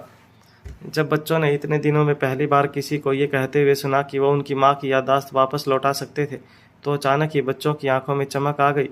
बच्चे भी मन ही मन रोज़ प्रार्थना करते थे कि उनकी माँ की याददाश्त वापस आ जाए और उनकी माँ पहले की तरह अपने अतीत से जुड़कर अपनी ज़िंदगी एंजॉय कर सके। अनिका जिन बच्चों से प्यार करती थी कम से कम उन बच्चों के बचपन के साथ फिर से जुड़ सके। बच्चों के साथ जो यादें जुड़ी थी वो अनिका पूरी तरह से भुला चुकी थी। हालांकि अनिका अब भी बच्चों से उतना ही प्यार करती थी, मगर अपना अतीत पूरी तरह से भुला चुकी अनिका को देखकर बच्चों को हमेशा यही महसूस होता था कि काश उनकी माँ दोबारा पहले जैसी ही नॉर्मल हो जाए। अनिका बच्चों के साथ साथ परिवार के साथ भी जुड़कर उसी तरह हंसते खेलते ज़िंदगी गुजारे जैसे वो अनिका की याददाश्त खोने से पहले गुजारा करते थे। रिया और अलेक्जेंडर की आंखों के सामने वो सारे दृश्य दिखाई देने लगे जो पहले घटित हो चुके थे। अनिका की जब याददाश्त नहीं गई थी और जब वो बच्चों के साथ और अपने परिवार के साथ खुशी खुशी रहती थी, दोनों भाई बहन एक क्षण के लिए उस पल में खो गए थे। उन पुरानी यादों को याद करके दोनों की आंखें चमक गई। बूढ़े बाबा की बात सुनते ही अलेक्जेंडर ने बूढ़े बाबा से पूछा, ये आप क्या कह रहे हैं? आप हमारी मम्मा की याददाश्त वापस कैसे ला सकते हैं? कौन हैं आप? क्या आप कोई डॉक्टर हैं? बूढ़े बाबा ने अलेक्जेंडर की बात बीच में ही काटते हुए कहा, मैंने तुमसे कहा ना, मैं कोई डॉक्टर नहीं हूँ, मैं कोई साइंटिस्ट नहीं हूँ, मैं बस एक शुभचिंतक हूँ। लोगों की भलाई के बारे में सोचता रहता हूँ और वो लोगों की भलाई करने के लिए ही तरह तरह के आविष्कार करता रहता हूँ। रिया ने बूढ़े बाबा को बीच में ही रोकते हुए कहा, आप हमें सिर्फ इतना बताइए कि क्या आपके पास कोई ऐसी दवाई है जो खाने से हमारी मम्मा की याददाश्त वापस लौट आए? रिया की बात सुनते ही बूढ़े बाबा के चेहरे पर मुस्कान आ गई। बूढ़े बाबा ने अपना लैपटॉप बंद करके उसे एक बड़े से झोले में डाल दिया। कुछ देर तक खामोश रहने के बाद बूढ़े बाबा ने दोनों बच्चों की ओर देखकर कहा, देखिए, ये आविष्कार मैंने अब तक किया नहीं है, मगर मुझे यकीन है कि बहुत जल्द मैं ये आविष्कार कर लूँगा, जिसके बाद मुझे यकीन है कि मैं तुम्हारी मम्मा की याददाश्त लौटा पाऊँगा। बच्चों ने जब बूढ़े बाबा को की ये बात सुनी तो वो काफ़ी निराश हो गए। अभी अभी बूढ़े बाबा की बात सुनकर बच्चों की आंखों में चमक आ गई थी। उन्हें एक उम्मीद दिखाई दे रही थी कि अनिका अपने अतीत के साथ वापस जुड़ पाएगी। मगर जब बूढ़े बाबा ने कहा कि अभी आविष्कार करना बाकी था तो बच्चे फिर से निराश हो गए। उन्होंने जितने भी सपने देख रखे थे वो एक बार में ही टूट गए। बच्चों को लगा था कि जैसे ही अनिका की याददाश्त आएगी वो सारे फिर से एक साथ मिलकर एंजॉय करेंगे, पर बूढ़े बाबा की बात सुनकर बच्चे उदास हो गए। बच्चों के चेहरों पर निराशा देखकर बूढ़े बाबा ने मुस्कुराते हुए कहा, देखो बच्चों, अगर तुम लोगों ने मुझे यहाँ रहने दिया और मैं अपना आविष्कार करने में जल्द से जल्द कामयाब हो जाऊँ तो हो सकता है कि तुम्हारी मम्मा की याददाश्त भी जल्द से जल्द वापस आ जाए। इसलिए तुमसे हाथ जोड़कर विनती करता हूँ कि मेरे यहाँ होने की खबर किसी को नहीं होनी चाहिए। बच्चे नहीं समझ पा रहे थे कि उन्हें बूढ़े बाबा की बातों पर विश्वास करना भी चाहिए या नहीं। बूढ़े बाबा जितने विशाल और खतरनाक दिखते थे उतने ही मासूम उनकी आंखें थीं। बच्चों को मन ही मन इस बात का भी डर लगने लगा था कि कहीं बूढ़े बाबा की आंखों को देखकर वो हिप्नोटाइज तो नहीं हो रहे थे। बूढ़े बाबा जो भी बात कह रहे थे उसे मानने के लिए बेहद मुश्किल था, मगर उनके दिल का कोई कोना कह रहा था कि बूढ़े बाबा जो कुछ भी कह रहे थे उसमें एक उम्मीद थी। जब बूढ़े बाबा ने देखा कि बच्चों को उनकी बातों पर यकीन नहीं हो रहा था तो बूढ़े बाबा ने अपनी जेब से एक टैबलेट की डिब्बी निकालकर बच्चों को दिखाते हुए कहा, ठीक है, देखिए, अगर तुम दोनों को मेरी बातों पर विश्वास नहीं हो रहा तो फिर हम एक प्रयोग करते हैं। बच्चे बूढ़े बाबा की ये बात सुनकर हैरानी से एक दूसरे को देखने लगे। बूढ़े बाबा अपनी बात आगे बढ़ाते हुए कहने लगे, मैं इस डिब्बी में से एक टैबलेट रिया के हॉट चॉकलेट में डालता हूँ। ये कहने के बाद बूढ़े बाबा ने हॉट चॉकलेट की मग को हाथ लगाया और फिर बच्चों को सामने देखकर मुस्कुराते हुए कहने लगे, वैसे ये हॉट चॉकलेट अभी हॉट नहीं रहा। सर्दियों में अक्सर गर्म चीज़ें जल्दी ठंडी पड़ जाती हैं। कोई बात नहीं, मैं दोबारा गर्म कर दूंगा। बच्चों की समझ में नहीं आ रहा था कि खंडर बन चुकी इस हवेली में बूढ़े बाबा इतने कॉन्फिडेंस से कैसे कह रहे थे कि वो हर चीज़ तैयार कर लेंगे। हॉट चॉकलेट का होना, इस तरह कॉफ़ी मग का होना, ये बताता था कि टूटी फूटी मलबा बन चुकी हवेली के अंदर कोई रनिंग किचन था। बच्चों के दिमाग में तरह तरह की बातें घूम रही थी। तभी बूढ़े बाबा ने अपनी बात आगे बढ़ाते हुए कहा, देखो, ये टैबलेट जैसे ही हॉट चॉकलेट में मिलाऊंगा और ये हॉट चॉकलेट तुम दोनों बच्चों में से एक बच्चा पी जाएगा तो उसे तुरंत नींद आ जाएगी। गहरी नींद, ऐसी नींद जो तुमने महीनों में नहीं अनुभव की है। वो नींद जो अक्सर साल भर पढ़ाई करने के बाद जब एग्ज़ाम पूरी हो जाती हैं उस रात आती है। वो नींद जो युद्ध पर विजय हासिल करके लौटा हुआ सैनिक घर आकर पाता है। वो नींद जिसके पूरे होते ही इंसान जब सुबह अपनी आंखें खोलता है तो उसे ये महसूस होता है जैसे उसने एक नया जन्म लिया हो, बिल्कुल सुकून की नींद। बच्चे बड़े ही ध्यान से बूढ़े बाबा की हर बात सुन रहे थे। बूढ़े बाबा ने अपनी बात आगे बढ़ाते हुए कहा, मगर ऐसी गहरी नींद पूरी होने के बाद इस टैबलेट के ज़रिए एक चमत्कार होता है। इंसान गहरी नींद में सोने से पहले के 24 घंटे पूरी तरह से भूल जाता है। ये बिल्कुल इसी तरह से होता है जैसे आप बच्चे पेपर पर पेंसिल से कुछ लिखते हैं, फिर किसी जगह पर कोई गलती हो जाती है तो उसे मिटाने के लिए इरेजर का इस्तेमाल करते हैं। इरेजर इस्तेमाल करते ही गलती मिट जाती है। बिल्कुल उसी तरह ये टैबलेट भी एक इरेजर का काम करती है। इंसान के 24 घंटे की याददाश्त पूरी तरह से गायब कर देता है। बच्चों को बूढ़े बाबा की इस बात पर बिल्कुल यकीन नहीं हो रहा था। वो सोच रहे थे कि ऐसा कैसे हो सकता है कि किसी इंसान के दिमाग से सिर्फ उसकी मेमोरी का एक दिन का हिस्सा गायब कर दिया जाए। अलेक्जेंडर और रिया दोनों ही ये बात अच्छी तरह से जानते थे कि दुनिया में कई ऐसे केसेस होते थे जब इंसान अपनी याददाश्त खो बैठता था, जैसे कि अनिका अपनी याददाश्त खो बैठी थी। मगर अक्सर ऐसे केसेस में या तो इंसान अपनी याददाश्त पूरी तरह से खो बैठता था या उसे आधी अधूरी बातें याद रहती थी। मगर इस तरह से सिर्फ एक दिन की याददाश्त मिट जाना, ये सारी बातें बच्चों के लिए मानना बेहद मुश्किल था। जब बूढ़े बाबा ने देखा कि दोनों बच्चे काफ़ी हैरान नजर आ रहे थे, तब बूढ़े बाबा ने अपने दोनों हाथ कमर पर रख लिए और कहा, तुम्हें मेरी बातों पर विश्वास नहीं होता तो चलो हम इस एक्सपेरिमेंट को टेस्ट करके देख लेते हैं। तुम दोनों बच्चों में से एक बच्चा ये टैबलेट इस्तेमाल करेगा और मैं गारंटी देता हूँ कि जब सुबह उस बच्चे की आँख खुलेगी तब उसके शरीर में कोई साइड इफ़ेक्ट नहीं होगा। मगर हाँ, आज जो कुछ भी हुआ, जो कुछ भी देखा, वो सब कुछ वो बच्चा पूरी तरह से भूल पाएगा। ये कोई जादू नहीं है, ये एक मामूली सा आविष्कार है और डरने की कोई ज़रूरत नहीं है। तुम्हारी ज़िंदगी बिल्कुल आम तरीके से चलती रहेगी जैसे तुम आज तक जिया करते थे। बस आज का दिन तुम्हारी ज़िंदगी में हमेशा हमेशा के लिए मिट जाएगा। बच्चों को बूढ़े बाबा की बातों पर बिल्कुल विश्वास नहीं हो रहा था, मगर वो एक बात अच्छी तरह से जानते थे कि अगर उनकी बात सच निकली तो ये भी बात सच हो सकती थी कि वो अनिका की याददाश्त वापस ला सकते थे। अगर सचमुच इस तरह की कोई टैबलेट है जो याददाश्त को गायब कर सकती थी, तो ज़रूर इस तरह का भी आविष्कार किया जा सकता था जिससे एक टैबलेट बनाई जाए जो इंसान की खोई हुई याददाश्त वापस ला सके।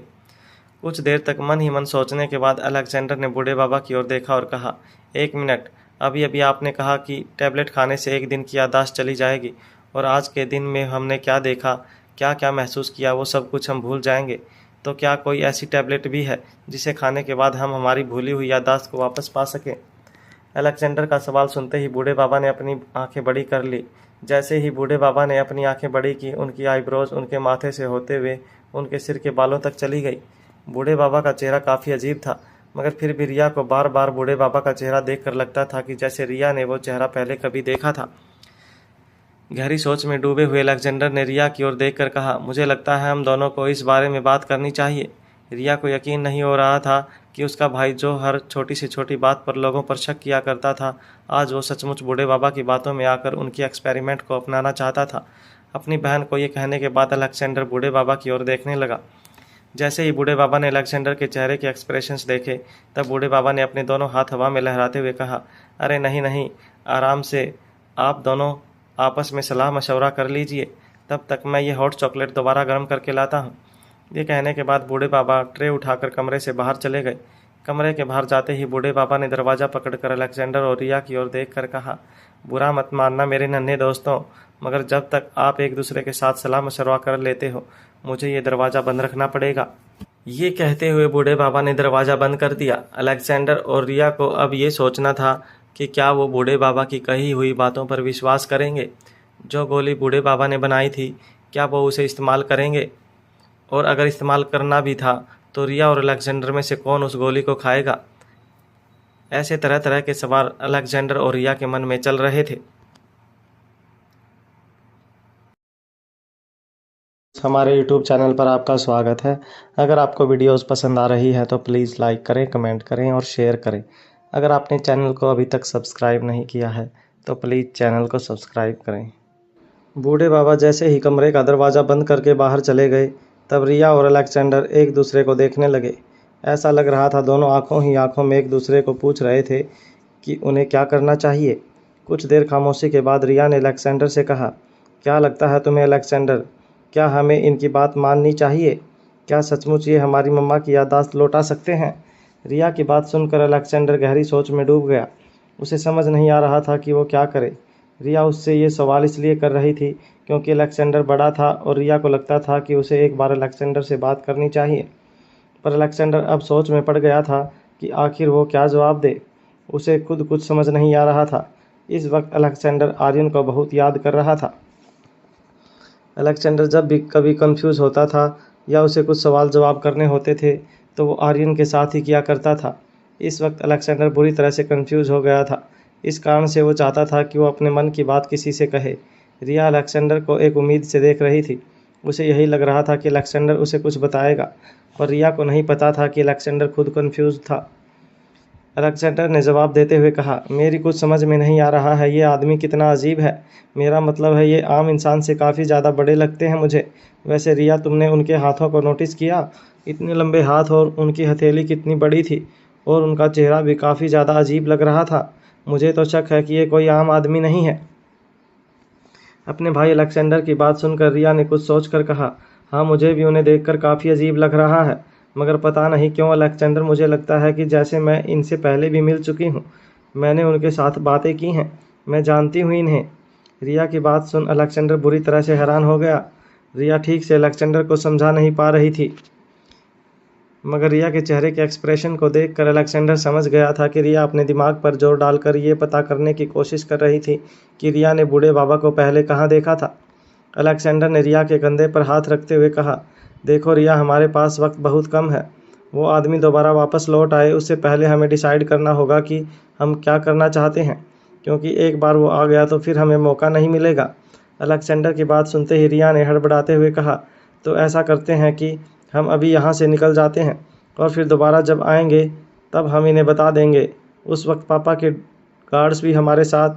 रिया अभी कह ही रही थी, इतने में अलेक्जेंडर ने उसकी बात काटते हुए कहा, नहीं रिया, ऐसा बिल्कुल भी मत सोचना।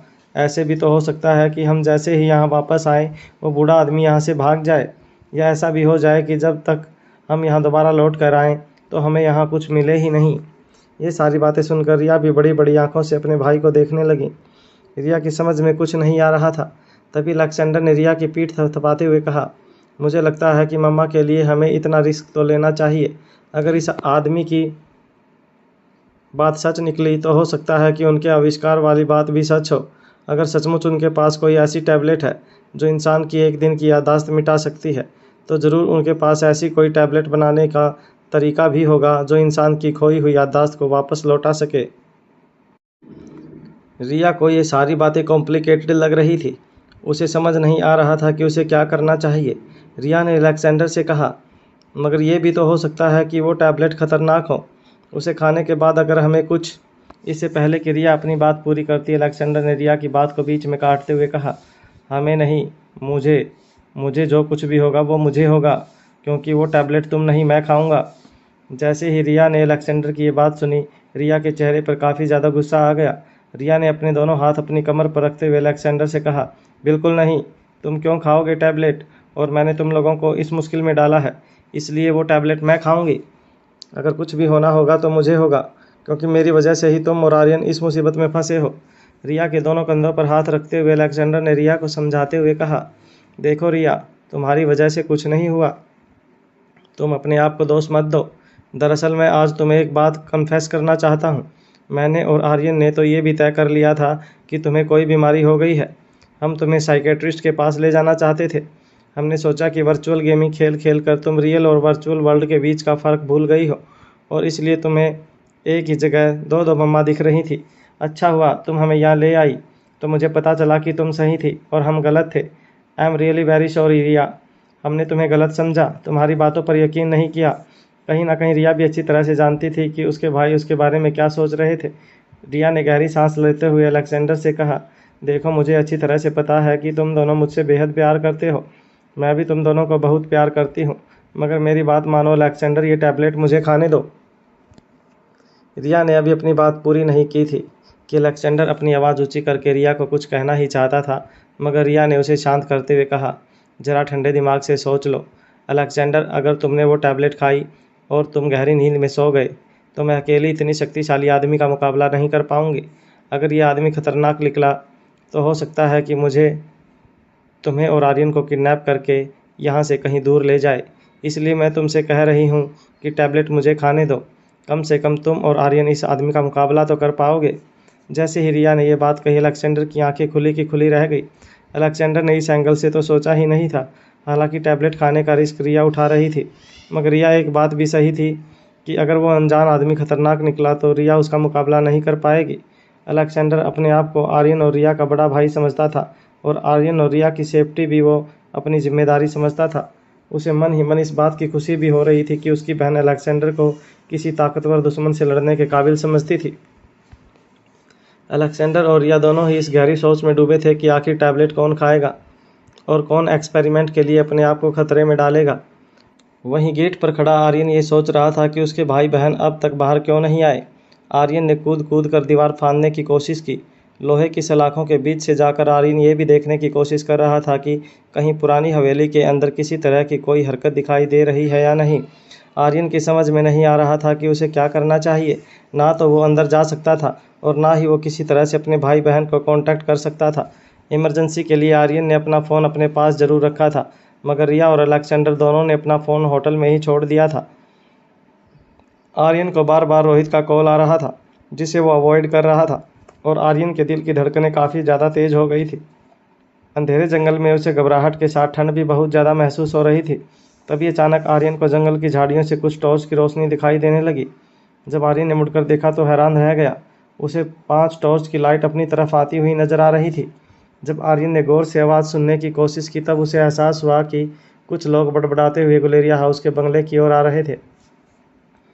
आर्यन की समझ में नहीं आ रहा था कि इतनी रात गए इस तरह से इतने वीरान बंगले की ओर कौन चला रहा था। बंगले की दीवार से कुछ दूर दौड़कर आर्यन एक बड़े से पेड़ के पीछे छुप गया और बंगले की तरफ आ रहे लोगों को देखने लगा। और वो ये देखकर हैरान हो गया कि रोहित के कुछ सिक्योरिटी गार्ड्स यूनिफॉर्म पहनकर गुलेरिया हाउस की ओर चले आ रहे थे। उन लोगों को गुलेरिया हाउस की ओर आते हुए देखकर आर्यन की सांसें थम गई। आर्यन को पता नहीं चल रहा था कि वो किस तरह से अपने भाई बहन को गुलेरिया हाउस के अंदर सिग्नल दे कि रोहित मारवा के सिक्योरिटी गार्ड उन तक पहुंच गए थे। आर्यन अच्छी तरह से जानता था कि अगर सिक्योरिटी गार्ड के आने से पहले वो तीनों वहां से भागकर जल्दी से जल्दी होटल नहीं पहुंचे तो उन तीनों को रोहित का ऐसा रूप देखना मिलेगा जो देखना उन्हें बिल्कुल पसंद नहीं आएगा। आर्यन बचपन से रोहित के साथ रहता था और वो जानता था कि कभी न गुस्सा करने वाला रोहित जिस दिन भड़कता था उस दिन उसके सामने खड़े रहने की किसी में हिम्मत नहीं होती थी। आर्यन बस किसी तरह मन ही मन प्रार्थना कर रहा था कि उसके भाई बहन जल्द से जल्द टूटे फूटे गुलेरिया हाउस से बाहर आ जाए और वो जल्द से जल्द जंगल के रास्ते से होते हुए रोहित के सिक्योरिटी गार्ड को चकमा देकर पहले हाईवे पर पहुंचे और फिर हाईवे से लोगों की नज़रों से छिपते छिपाते होटल में पहुंच जाएं। पेड़ के पीछे छिपा हुआ आर्यन बड़े ही ध्यान से रोहित के सिक्योरिटी गार्ड्स को देख रहा था। रोहित के सिक्योरिटी गार्ड्स अचानक झाड़ियों में बीच रास्ते में आकर अटक गए। तभी उनकी वॉकी टॉकी से उनके सीनियर की आवाज़ आने लगी। जंगल में चारों तरफ शांति होने की वजह से वॉकी टॉकी से निकलने वाली आवाज़ आर्यन को क्लियरली सुनाई दे रही थी।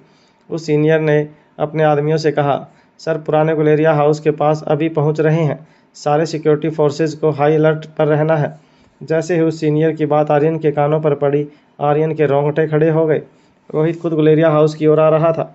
ये बात सुनने के बाद आर्यन के होश उड़ गए। आर्यन को ऐसा लग रहा था कि जैसे सर्दियों के मौसम में उसे गर्मी महसूस होने लगी थी।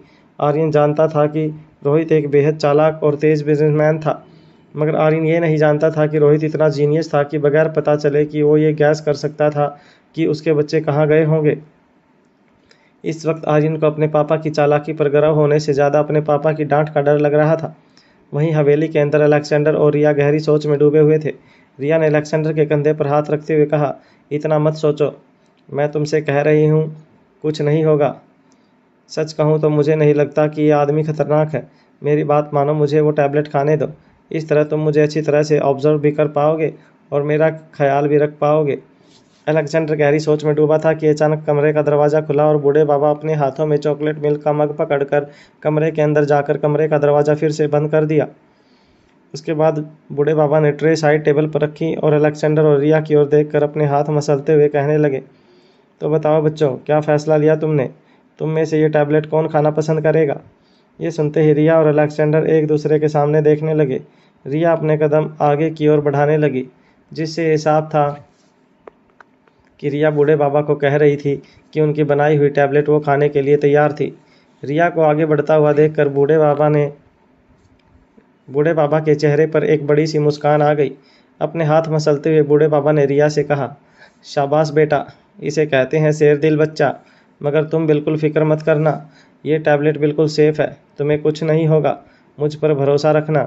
चॉकलेट में पिघलते ही ये टैबलेट दूध में शक्कर की तरह मिल जाएगी और ये दूध तुम्हारे शरीर में जाते ही तुम गहरी नींद में सो जाओगी।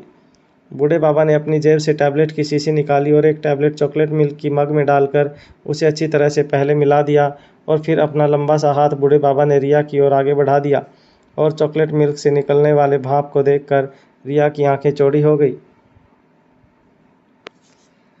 रिया वैसे तो बड़ी कॉन्फिडेंटली अलेक्जेंडर से कह रही थी कि वो खुशी खुशी टैबलेट खा लेगी, मगर जैसे ही असली एक्सपेरिमेंट करने की बारी आई तो रिया का दिल बैठने लगा था। उसे कुछ समझ नहीं आ रहा था। इतनी ठंड होने के बावजूद भी रिया को गर्मी लगने लगी थी। उसके माथे से ठंडा पसीना बहने लगा था। रिया के हाथ पांव कांप रहे थे। उसे समझ नहीं आ रहा था कि अब वो इस वक्त क्या करे। रिया को देख अलेक्जेंडर को लग रहा था कि रिया अभी कुछ सोच रही है, पर उसे नहीं पता कि रिया असल में घबरा रही थी। रिया ने अपनी माँ की हालत देखी थी। रिया ये सोच सोच कर हैरान हो गई थी कि उसके सामने दिख रहा चॉकलेट मिल्क का मग पीने के बाद उसके साथ क्या होने वाला था। रिया के मन में ये भी आ रहा था कि अगर उसकी याददाश्त कभी आए ही ना तो, या कहीं कोई साइड इफ़ेक्ट हो जाए तो। ये सारी बातें सोच सोच कर रिया पूरी तरह से परेशान हो गई थी। रिया ने यह भी देखा था कि अनिका अपनी पिछली ज़िंदगी पूरी तरह से भुला चुकी थी, और इसी तरह अगर रिया कल सुबह उठकर एक पूरा दिन भुला दे तो उसके साथ क्या होगा। ये सोच सोच कर उसके दिल की धड़कनें तेज़ होने लगी थी। पर रिया ने बात बहुत ही अच्छी तरीके से जानती थी कि रिया ने पहले ही डिसीजन ले लिया था। अब वो अपने कदम पीछे नहीं ले सकती थी। रिया खुद को मन में यही बात कहे जा रही थी। वहीं बूढ़े बाबा रिया और अलेक्जेंडर को देख रहे थे। उनके चेहरे पर एक मुस्कान थी। तभी रिया ने धीरे से बूढ़े बाबा के हाथ से वो चॉकलेट मिल्क का मग अपने हाथ में लिया और कुछ देर के लिए हॉट चॉकलेट को बस देखती रही। रिया को उस मग को देखकर बड़ा ही अजीब लग रहा था। आज से पहले रिया चॉकलेट मिल्क एक बार में ही ख़त्म कर देती थी। वो पीने से पहले एक पल के लिए भी नहीं सोचती थी, मगर आज उसे वो हॉट चॉकलेट मिल्क किसी जहर से कम नहीं लग रहा था। रिया को इस तरह देखकर वहाँ अलेक्जेंडर के दिल की धड़कनें भी तेज हो रही थी। दोनों बच्चों के चेहरे के हाव भाव देखकर बूढ़े बाबा ने कहा, तुम लोग बिल्कुल फिक्र मत करो, कुछ नहीं होगा। मैंने तुमसे पहले ही कहा है ना कि इस टैबलेट के कोई साइड इफ़ेक्ट्स नहीं है, मेरा यकीन करो। ये सारी बातें सुनने के बाद रिया के मन में एक सवाल आया। उसने बूढ़े बाबा से पूछा, पर अगर मुझे, रिया अभी कह ही रही थी, इतने में बूढ़े बाबा ने उसकी बात काटते हुए कहा, नन्ही सी बच्ची, मैंने तुमसे कहा ना, मैं तो शुभचिंतक हूँ, लोगों की भलाई के लिए आविष्कार करता हूँ। मैं लोगों को नुकसान नहीं पहुँचाना चाहता। इसे बेफिक्र होकर पी जाओ। जब रिया ने दोबारा बूढ़े बाबा की आंखों में आंखें डालकर देखा, तब रिया दोबारा से ये महसूस करने लगी कि उन आंखों को रिया ने पहले भी कभी देखा था। ऐसा लग रहा था जैसे ही वो अलेक्जेंडर और रिया को आश्वासन दे रहे थे कि रिया बिल्कुल सेफ थी। बूढ़े बाबा की आंखों में देखते देखते रिया को पता भी नहीं चला कि कब रिया ने हॉट चॉकलेट मिल्क का पहला घूंट अपने होठों से लगाकर अपने गले से नीचे उतार लिया। अलेक्जेंडर ने जैसे ही देखा कि उसकी बहन ने हॉट चॉकलेट मिल्क पीना शुरू कर दिया था, उसके दिल की धड़कनें और भी ज़्यादा तेज हो गई। वो अपनी बहन के ठीक पीछे खड़ा हो गया। अगर रिया को चक्कर आया और वो गिरे तो उसे संभालने के लिए अलेक्जेंडर अपनी बाहें फैलाकर बिल्कुल तैयार खड़ा था। रिया एक के बाद एक हॉट चॉकलेट के घूंट लेती रही और बूढ़े बाबा की आंखों में जैसे रिया पूरी तरह से खो गई थी। उन आंखों में देखकर रिया ये जानने की कोशिश करना चाहती थी कि उन आंखों को उसने पहले कब और कहाँ देखा था। बूढ़े बाबा के चेहरे पर काफ़ी गहरे निशान नजर आ रहे थे। ऐसा लग रहा था जैसे अभी अभी बूढ़े बाबा ने किसी गहरे जख्म पर प्लास्टिक सर्जरी की थी। उनकी दाढ़ी के घुंघराले बाल, उनकी आवाज़ रिया के दिमाग में जैसे गूंजने लगी थी। फिर अचानक ही एक बात बिजली की तरह रिया के दिमाग में चमकी। रिया के सामने बूढ़े बाबा का झुलसा हुआ चेहरा नजर आने लगा, और उस चेहरे से दिखने वाली वो आंखें रिया भूल नहीं सकती थी।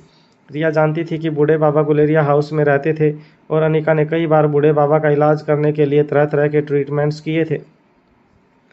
इस दौरान रिया ने भी कई बार बूढ़े बाबा को देखा था। वो उनसे मिली थी, उनसे बातें की थी। रिया को आज भी याद है जब पहली बार रिया ने बूढ़े बाबा को देखा था तो वो किस तरह से चीखी चिल्लाई थी। रिया को ऐसा लग रहा था जैसे उनके सामने कोई भूत प्रेत आकर खड़ा हो गया था। इस वक्त उसके सामने ही बूढ़े बाबा की आंखें देखकर रिया को गुलेरिया हाउस में रहने वाले एक बूढ़े बाबा की याद आ गई। जैसे ही रिया को बूढ़े बाबा की याद आई, रिया की आंखें चौड़ी हो गई। रिया को ऐसे लगने लगा जैसे रिया को सब कुछ एक झटके में बूढ़े बाबा के बारे में याद आ गया था। रिया अब समझ गई थी कि बूढ़े बाबा के झुलसे हुए चेहरे पर किसी तरह का इलाज किया गया था और अब बूढ़े बाबा के चेहरे के वो झुलसे हुए दाग गायब हो गए थे। रिया भी अच्छी तरह से देख सकती थी कि बूढ़े बाबा का चेहरा साफ साफ नजर आने लगा था। रिया की आंखों में देखकर बूढ़े बाबा जैसे समझ गए थे कि रिया बूढ़े बाबा को पहचान चुकी थी। बूढ़े बाबा एक बड़ी सी मुस्कान देकर रिया की पीठ थपथपाने लगे, मगर इससे पहले कि रिया अलेक्जेंडर की ओर मुड़कर अलेक्जेंडर को सच्चाई के बारे में बताए, रिया की आंखें कुछ भारी होने लगी। रिया ने अपने हाथ में पकड़ा हुआ हॉट चॉकलेट मिल्क का मग एक झटके से छोड़ दिया। मग के नीचे ज़मीन से टकराने पर सारा का सारा मिल्क ज़मीन पर फैल गया। जैसे ही अलेक्जेंडर ने देखा कि रिया अपना बैलेंस खोने वाली थी, तब अलेक्जेंडर ने रिया को दोनों कंधों से पकड़ लिया। रिया अपना एक हाथ अपने माथे पर रखकर अपनी भारी होती हुई आंखों को कंट्रोल करने की कोशिश करने लगी। रिया अलेक्जेंडर से कुछ कहना चाहती थी, मगर वो कह नहीं पा रही थी। रिया को ऐसा लग रहा था जैसे कोई उसे ज़बरदस्ती गहरी नींद में खींचने की कोशिश कर रहा था। रिया किसी तरह अपने आप को उस नींद से निकालकर अलेक्जेंडर को बूढ़े बाबा की सच्चाई के बारे में बताना चाहती थी। रिया की आंखों के सामने बूढ़े बाबा अभी भी बड़ी सी मुस्कान लिए खड़े थे।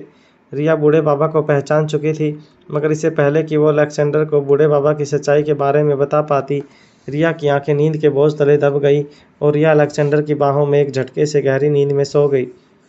अपनी बहन रिया को अपनी बाहों में पकड़े अलेक्जेंडर ने उसे बड़े ही आराम से फर्श पर बैठकर अपनी गोद में ले लिया। अलेक्जेंडर हैरानी से अपने सामने खड़े 6.5 फीट की बेड से बूढ़े आदमी को देखने लगा। बाबा के चेहरे पर अभी भी काफ़ी बड़ी मुस्कान नजर आ रही थी। बूढ़े बाबा ने अलेक्जेंडर की आंखों में हैरानी और चेहरे पर अपनी बहन के लिए चिंता देखकर कहा, तुम बिल्कुल फिक्र मत करो, तुम्हारी बहन बिल्कुल सुरक्षित है, उसे कुछ नहीं होगा। बस मैं तुमसे हाथ जोड़कर विनती करता हूँ कि मुझसे किया हुआ वादा भूल मत जाना, किसी को बताना मत कि मैं यहाँ रहता हूँ। इस पूरी दुनिया में मुझे यही जगह सुकून देती है। यहाँ मैं शांति से बैठकर अपने आविष्कार कर सकता हूँ। इस जगह को मुझसे मत छीनना, चाहे कुछ भी हो जाए, मेरे यहाँ होने की बात किसी को पता नहीं चलनी चाहिए। अलेक्जेंडर कुछ देर तक अपनी बहन को अपनी गोद में सोया हुआ देखता रहा। उसकी समझ में नहीं आ रहा था कि वो क्या करे। उस बूढ़े बाबा की ओर देखकर अलेक्जेंडर ने पूछा, क्या आप हमारी माँ की याददाश्त वापस लाने में हमारी मदद करेंगे? अलेक्जेंडर के मुंह से यह सवाल सुनकर बूढ़े बाबा मुस्कुराने लगे। मुस्कुराते हुए बूढ़े बाबा ने अलेक्जेंडर से कहा, देखो बेटा, मैं तुमसे वादा तो नहीं करता, लेकिन अगर मेरा किया हुआ आविष्कार सही निकला तो मेरा कहा हुआ हर शब्द सही होगा। तुम्हारी माँ की याददाश्त जरूर वापस आएगी। जिस दिन वह आविष्कार पूरा हो जाएगा, मैं खुद ब खुद चलकर तुम्हारे पास आऊँगा और तुम्हें एक ऐसी जादुई चीज़ दे दूँगा जिससे तुम्हारी माँ की याददाश्त वापस लौट आएगी। अलेक्जेंडर को ये कहने के बाद बूढ़े बाबा अचानक ही अपने पैर पीछे लेने लगे। धीरे धीरे अपने कदम पीछे हटाते हुए बाबा अलेक्जेंडर की ओर देखकर बस मुस्कुरा रहे थे। अलेक्जेंडर की समझ में नहीं आ रहा था कि ये बूढ़े बाबा कहाँ जा रहे थे। अपनी बहन को अपनी गोद में लिए बैठा अलेक्जेंडर गहरी सोच में डूब गया और वो ये सोचने लगा कि उसे अब अगला कदम क्या उठाना चाहिए। वहाँ बाहर पेड़ के पीछे छुपा हुआ आर्यन काफ़ी घबराहट महसूस कर रहा था। किसी भी वक्त रोहित मारवा वहाँ पहुँचने वाला था और अगर रोहित मारवा के पहुँचने से पहले आर्यन के भाई बहन पुराने गुलेरिया हाउस से बाहर नहीं आए तो हो सकता था कि तीनों भाई बहन पर बहुत बड़ी मुसीबत आ सकती थी। काफ़ी देर हो चुकी थी, मगर इतना वक्त होने के बाद भी अलेक्जेंडर और रिया बाहर नहीं आए। रोहित की कार हाईवे और गुलेरिया हाउस को जोड़ने वाले कच्चे रास्ते के किनारे पर आकर रुकी। रोहित की कार की हेडलाइट में जैसे पूरा जंगल जगमगा उठा था, जिसमें आर्यन को सब कुछ साफ साफ नजर आ रहा था। रोहित के आदमी चारों तरफ जंगल में फैले हुए थे। कार की हेडलाइट की रोशनी इतनी ज़्यादा थी कि आर्यन को कार से निकल रहे लोगों का चेहरा नहीं देख रहा था, मगर तभी अचानक एक आदमी की परछाई आर्यन को नजर आई। अब आर्यन की सिट्टी पिट्टी गुम हो चुकी थी। आर्यन की आंखों के सामने अंधेरा छाने लगा था। आर्यन को बार बार रोहित का गुस्सैल चेहरा सामने नजर आ रहा था। आर्यन ने अपने सामने जिस परछाई को देखा, उसके चलने का तरीका और बॉडी स्ट्रक्चर देखकर आर्यन समझ गया कि सामने से आ रहा शख्स कोई और नहीं बल्कि आर्यन के डैड रोहित मारवा थे। रोहित मारवा के सारे आदमी हाई अलर्ट पर हो गए। सारी की सारी टॉर्च एक साथ जलने लगी और सभी सिक्योरिटी वाले अपनी अपनी टॉर्च गुलेरिया हाउस की ओर करके रोहित को गुलेरिया हाउस की ओर जाने का रास्ता दिखाने लगे। ऐसा लग रहा था अचानक ही पूरे जंगल में दिन का उजाला फैल गया था। आर्यन की सांसें तेज हो गई थी। उसे समझ नहीं आ रहा था कि अब वो क्या करे। तभी आर्यन अपने कदम पीछे लेने लगा, पर तभी अचानक उसे किसी की गुर्राहट की आवाज़ सुनाई पड़ी। इस आवाज़ को सुनकर आर्यन की रूह कांप उठी। उसे अब बुरी तरह से डर लगने लगा। आर्यन के दोनों पैर कांपने लगे और इसी बीच वो लड़खड़ा कर गिर पड़ा। आर्यन ने देखा रोहित मारवा बड़े ही स्टाइल से चलते हुए गुलेरिया हाउस की ओर अपने कदम आगे बढ़ा रहा था। ये देखते ही आर्यन जल्दी से जल्दी संभलते हुए उठा। जैसे जैसे रोहित मारवा आर्यन के पेड़ के नज़दीक आ रहा था, आर्यन को रोहित मारवा का चेहरा ज़्यादा साफ नज़र आ रहा था। आर्यन ने देखा कि रोहित मारवा के चेहरे पर बहुत ज़्यादा गुस्सा था और आंखों में बहुत ज़्यादा बेचैनी नज़र आ रही थी। आर्यन को एक पल में पुरानी कुछ यादें याद आ गई थी। आर्यन की टीचर जब बचपन में आर्यन को काफ़ी फिजिकल और मेंटल चोट पहुंचाई थी, उस वक्त रोहित मारवा के चेहरे पर ठीक इसी तरह का गुस्सा और जुनून नज़र आया था। आज कई सालों बाद आर्यन ने रोहित के चेहरे पर इस तरह का गुस्सा और जुनून देखा था। आर्यन समझ गया था कि अगर तीनों भाई बहन आज पकड़े गए तो उनकी शामत आने वाली थी। आर्यन ये भी अच्छी तरह से जानता था कि रोहित रिया से कितना प्यार करता था और चाहे कुछ भी हो जाए वो रिया को कभी भी डांट नहीं सकता था।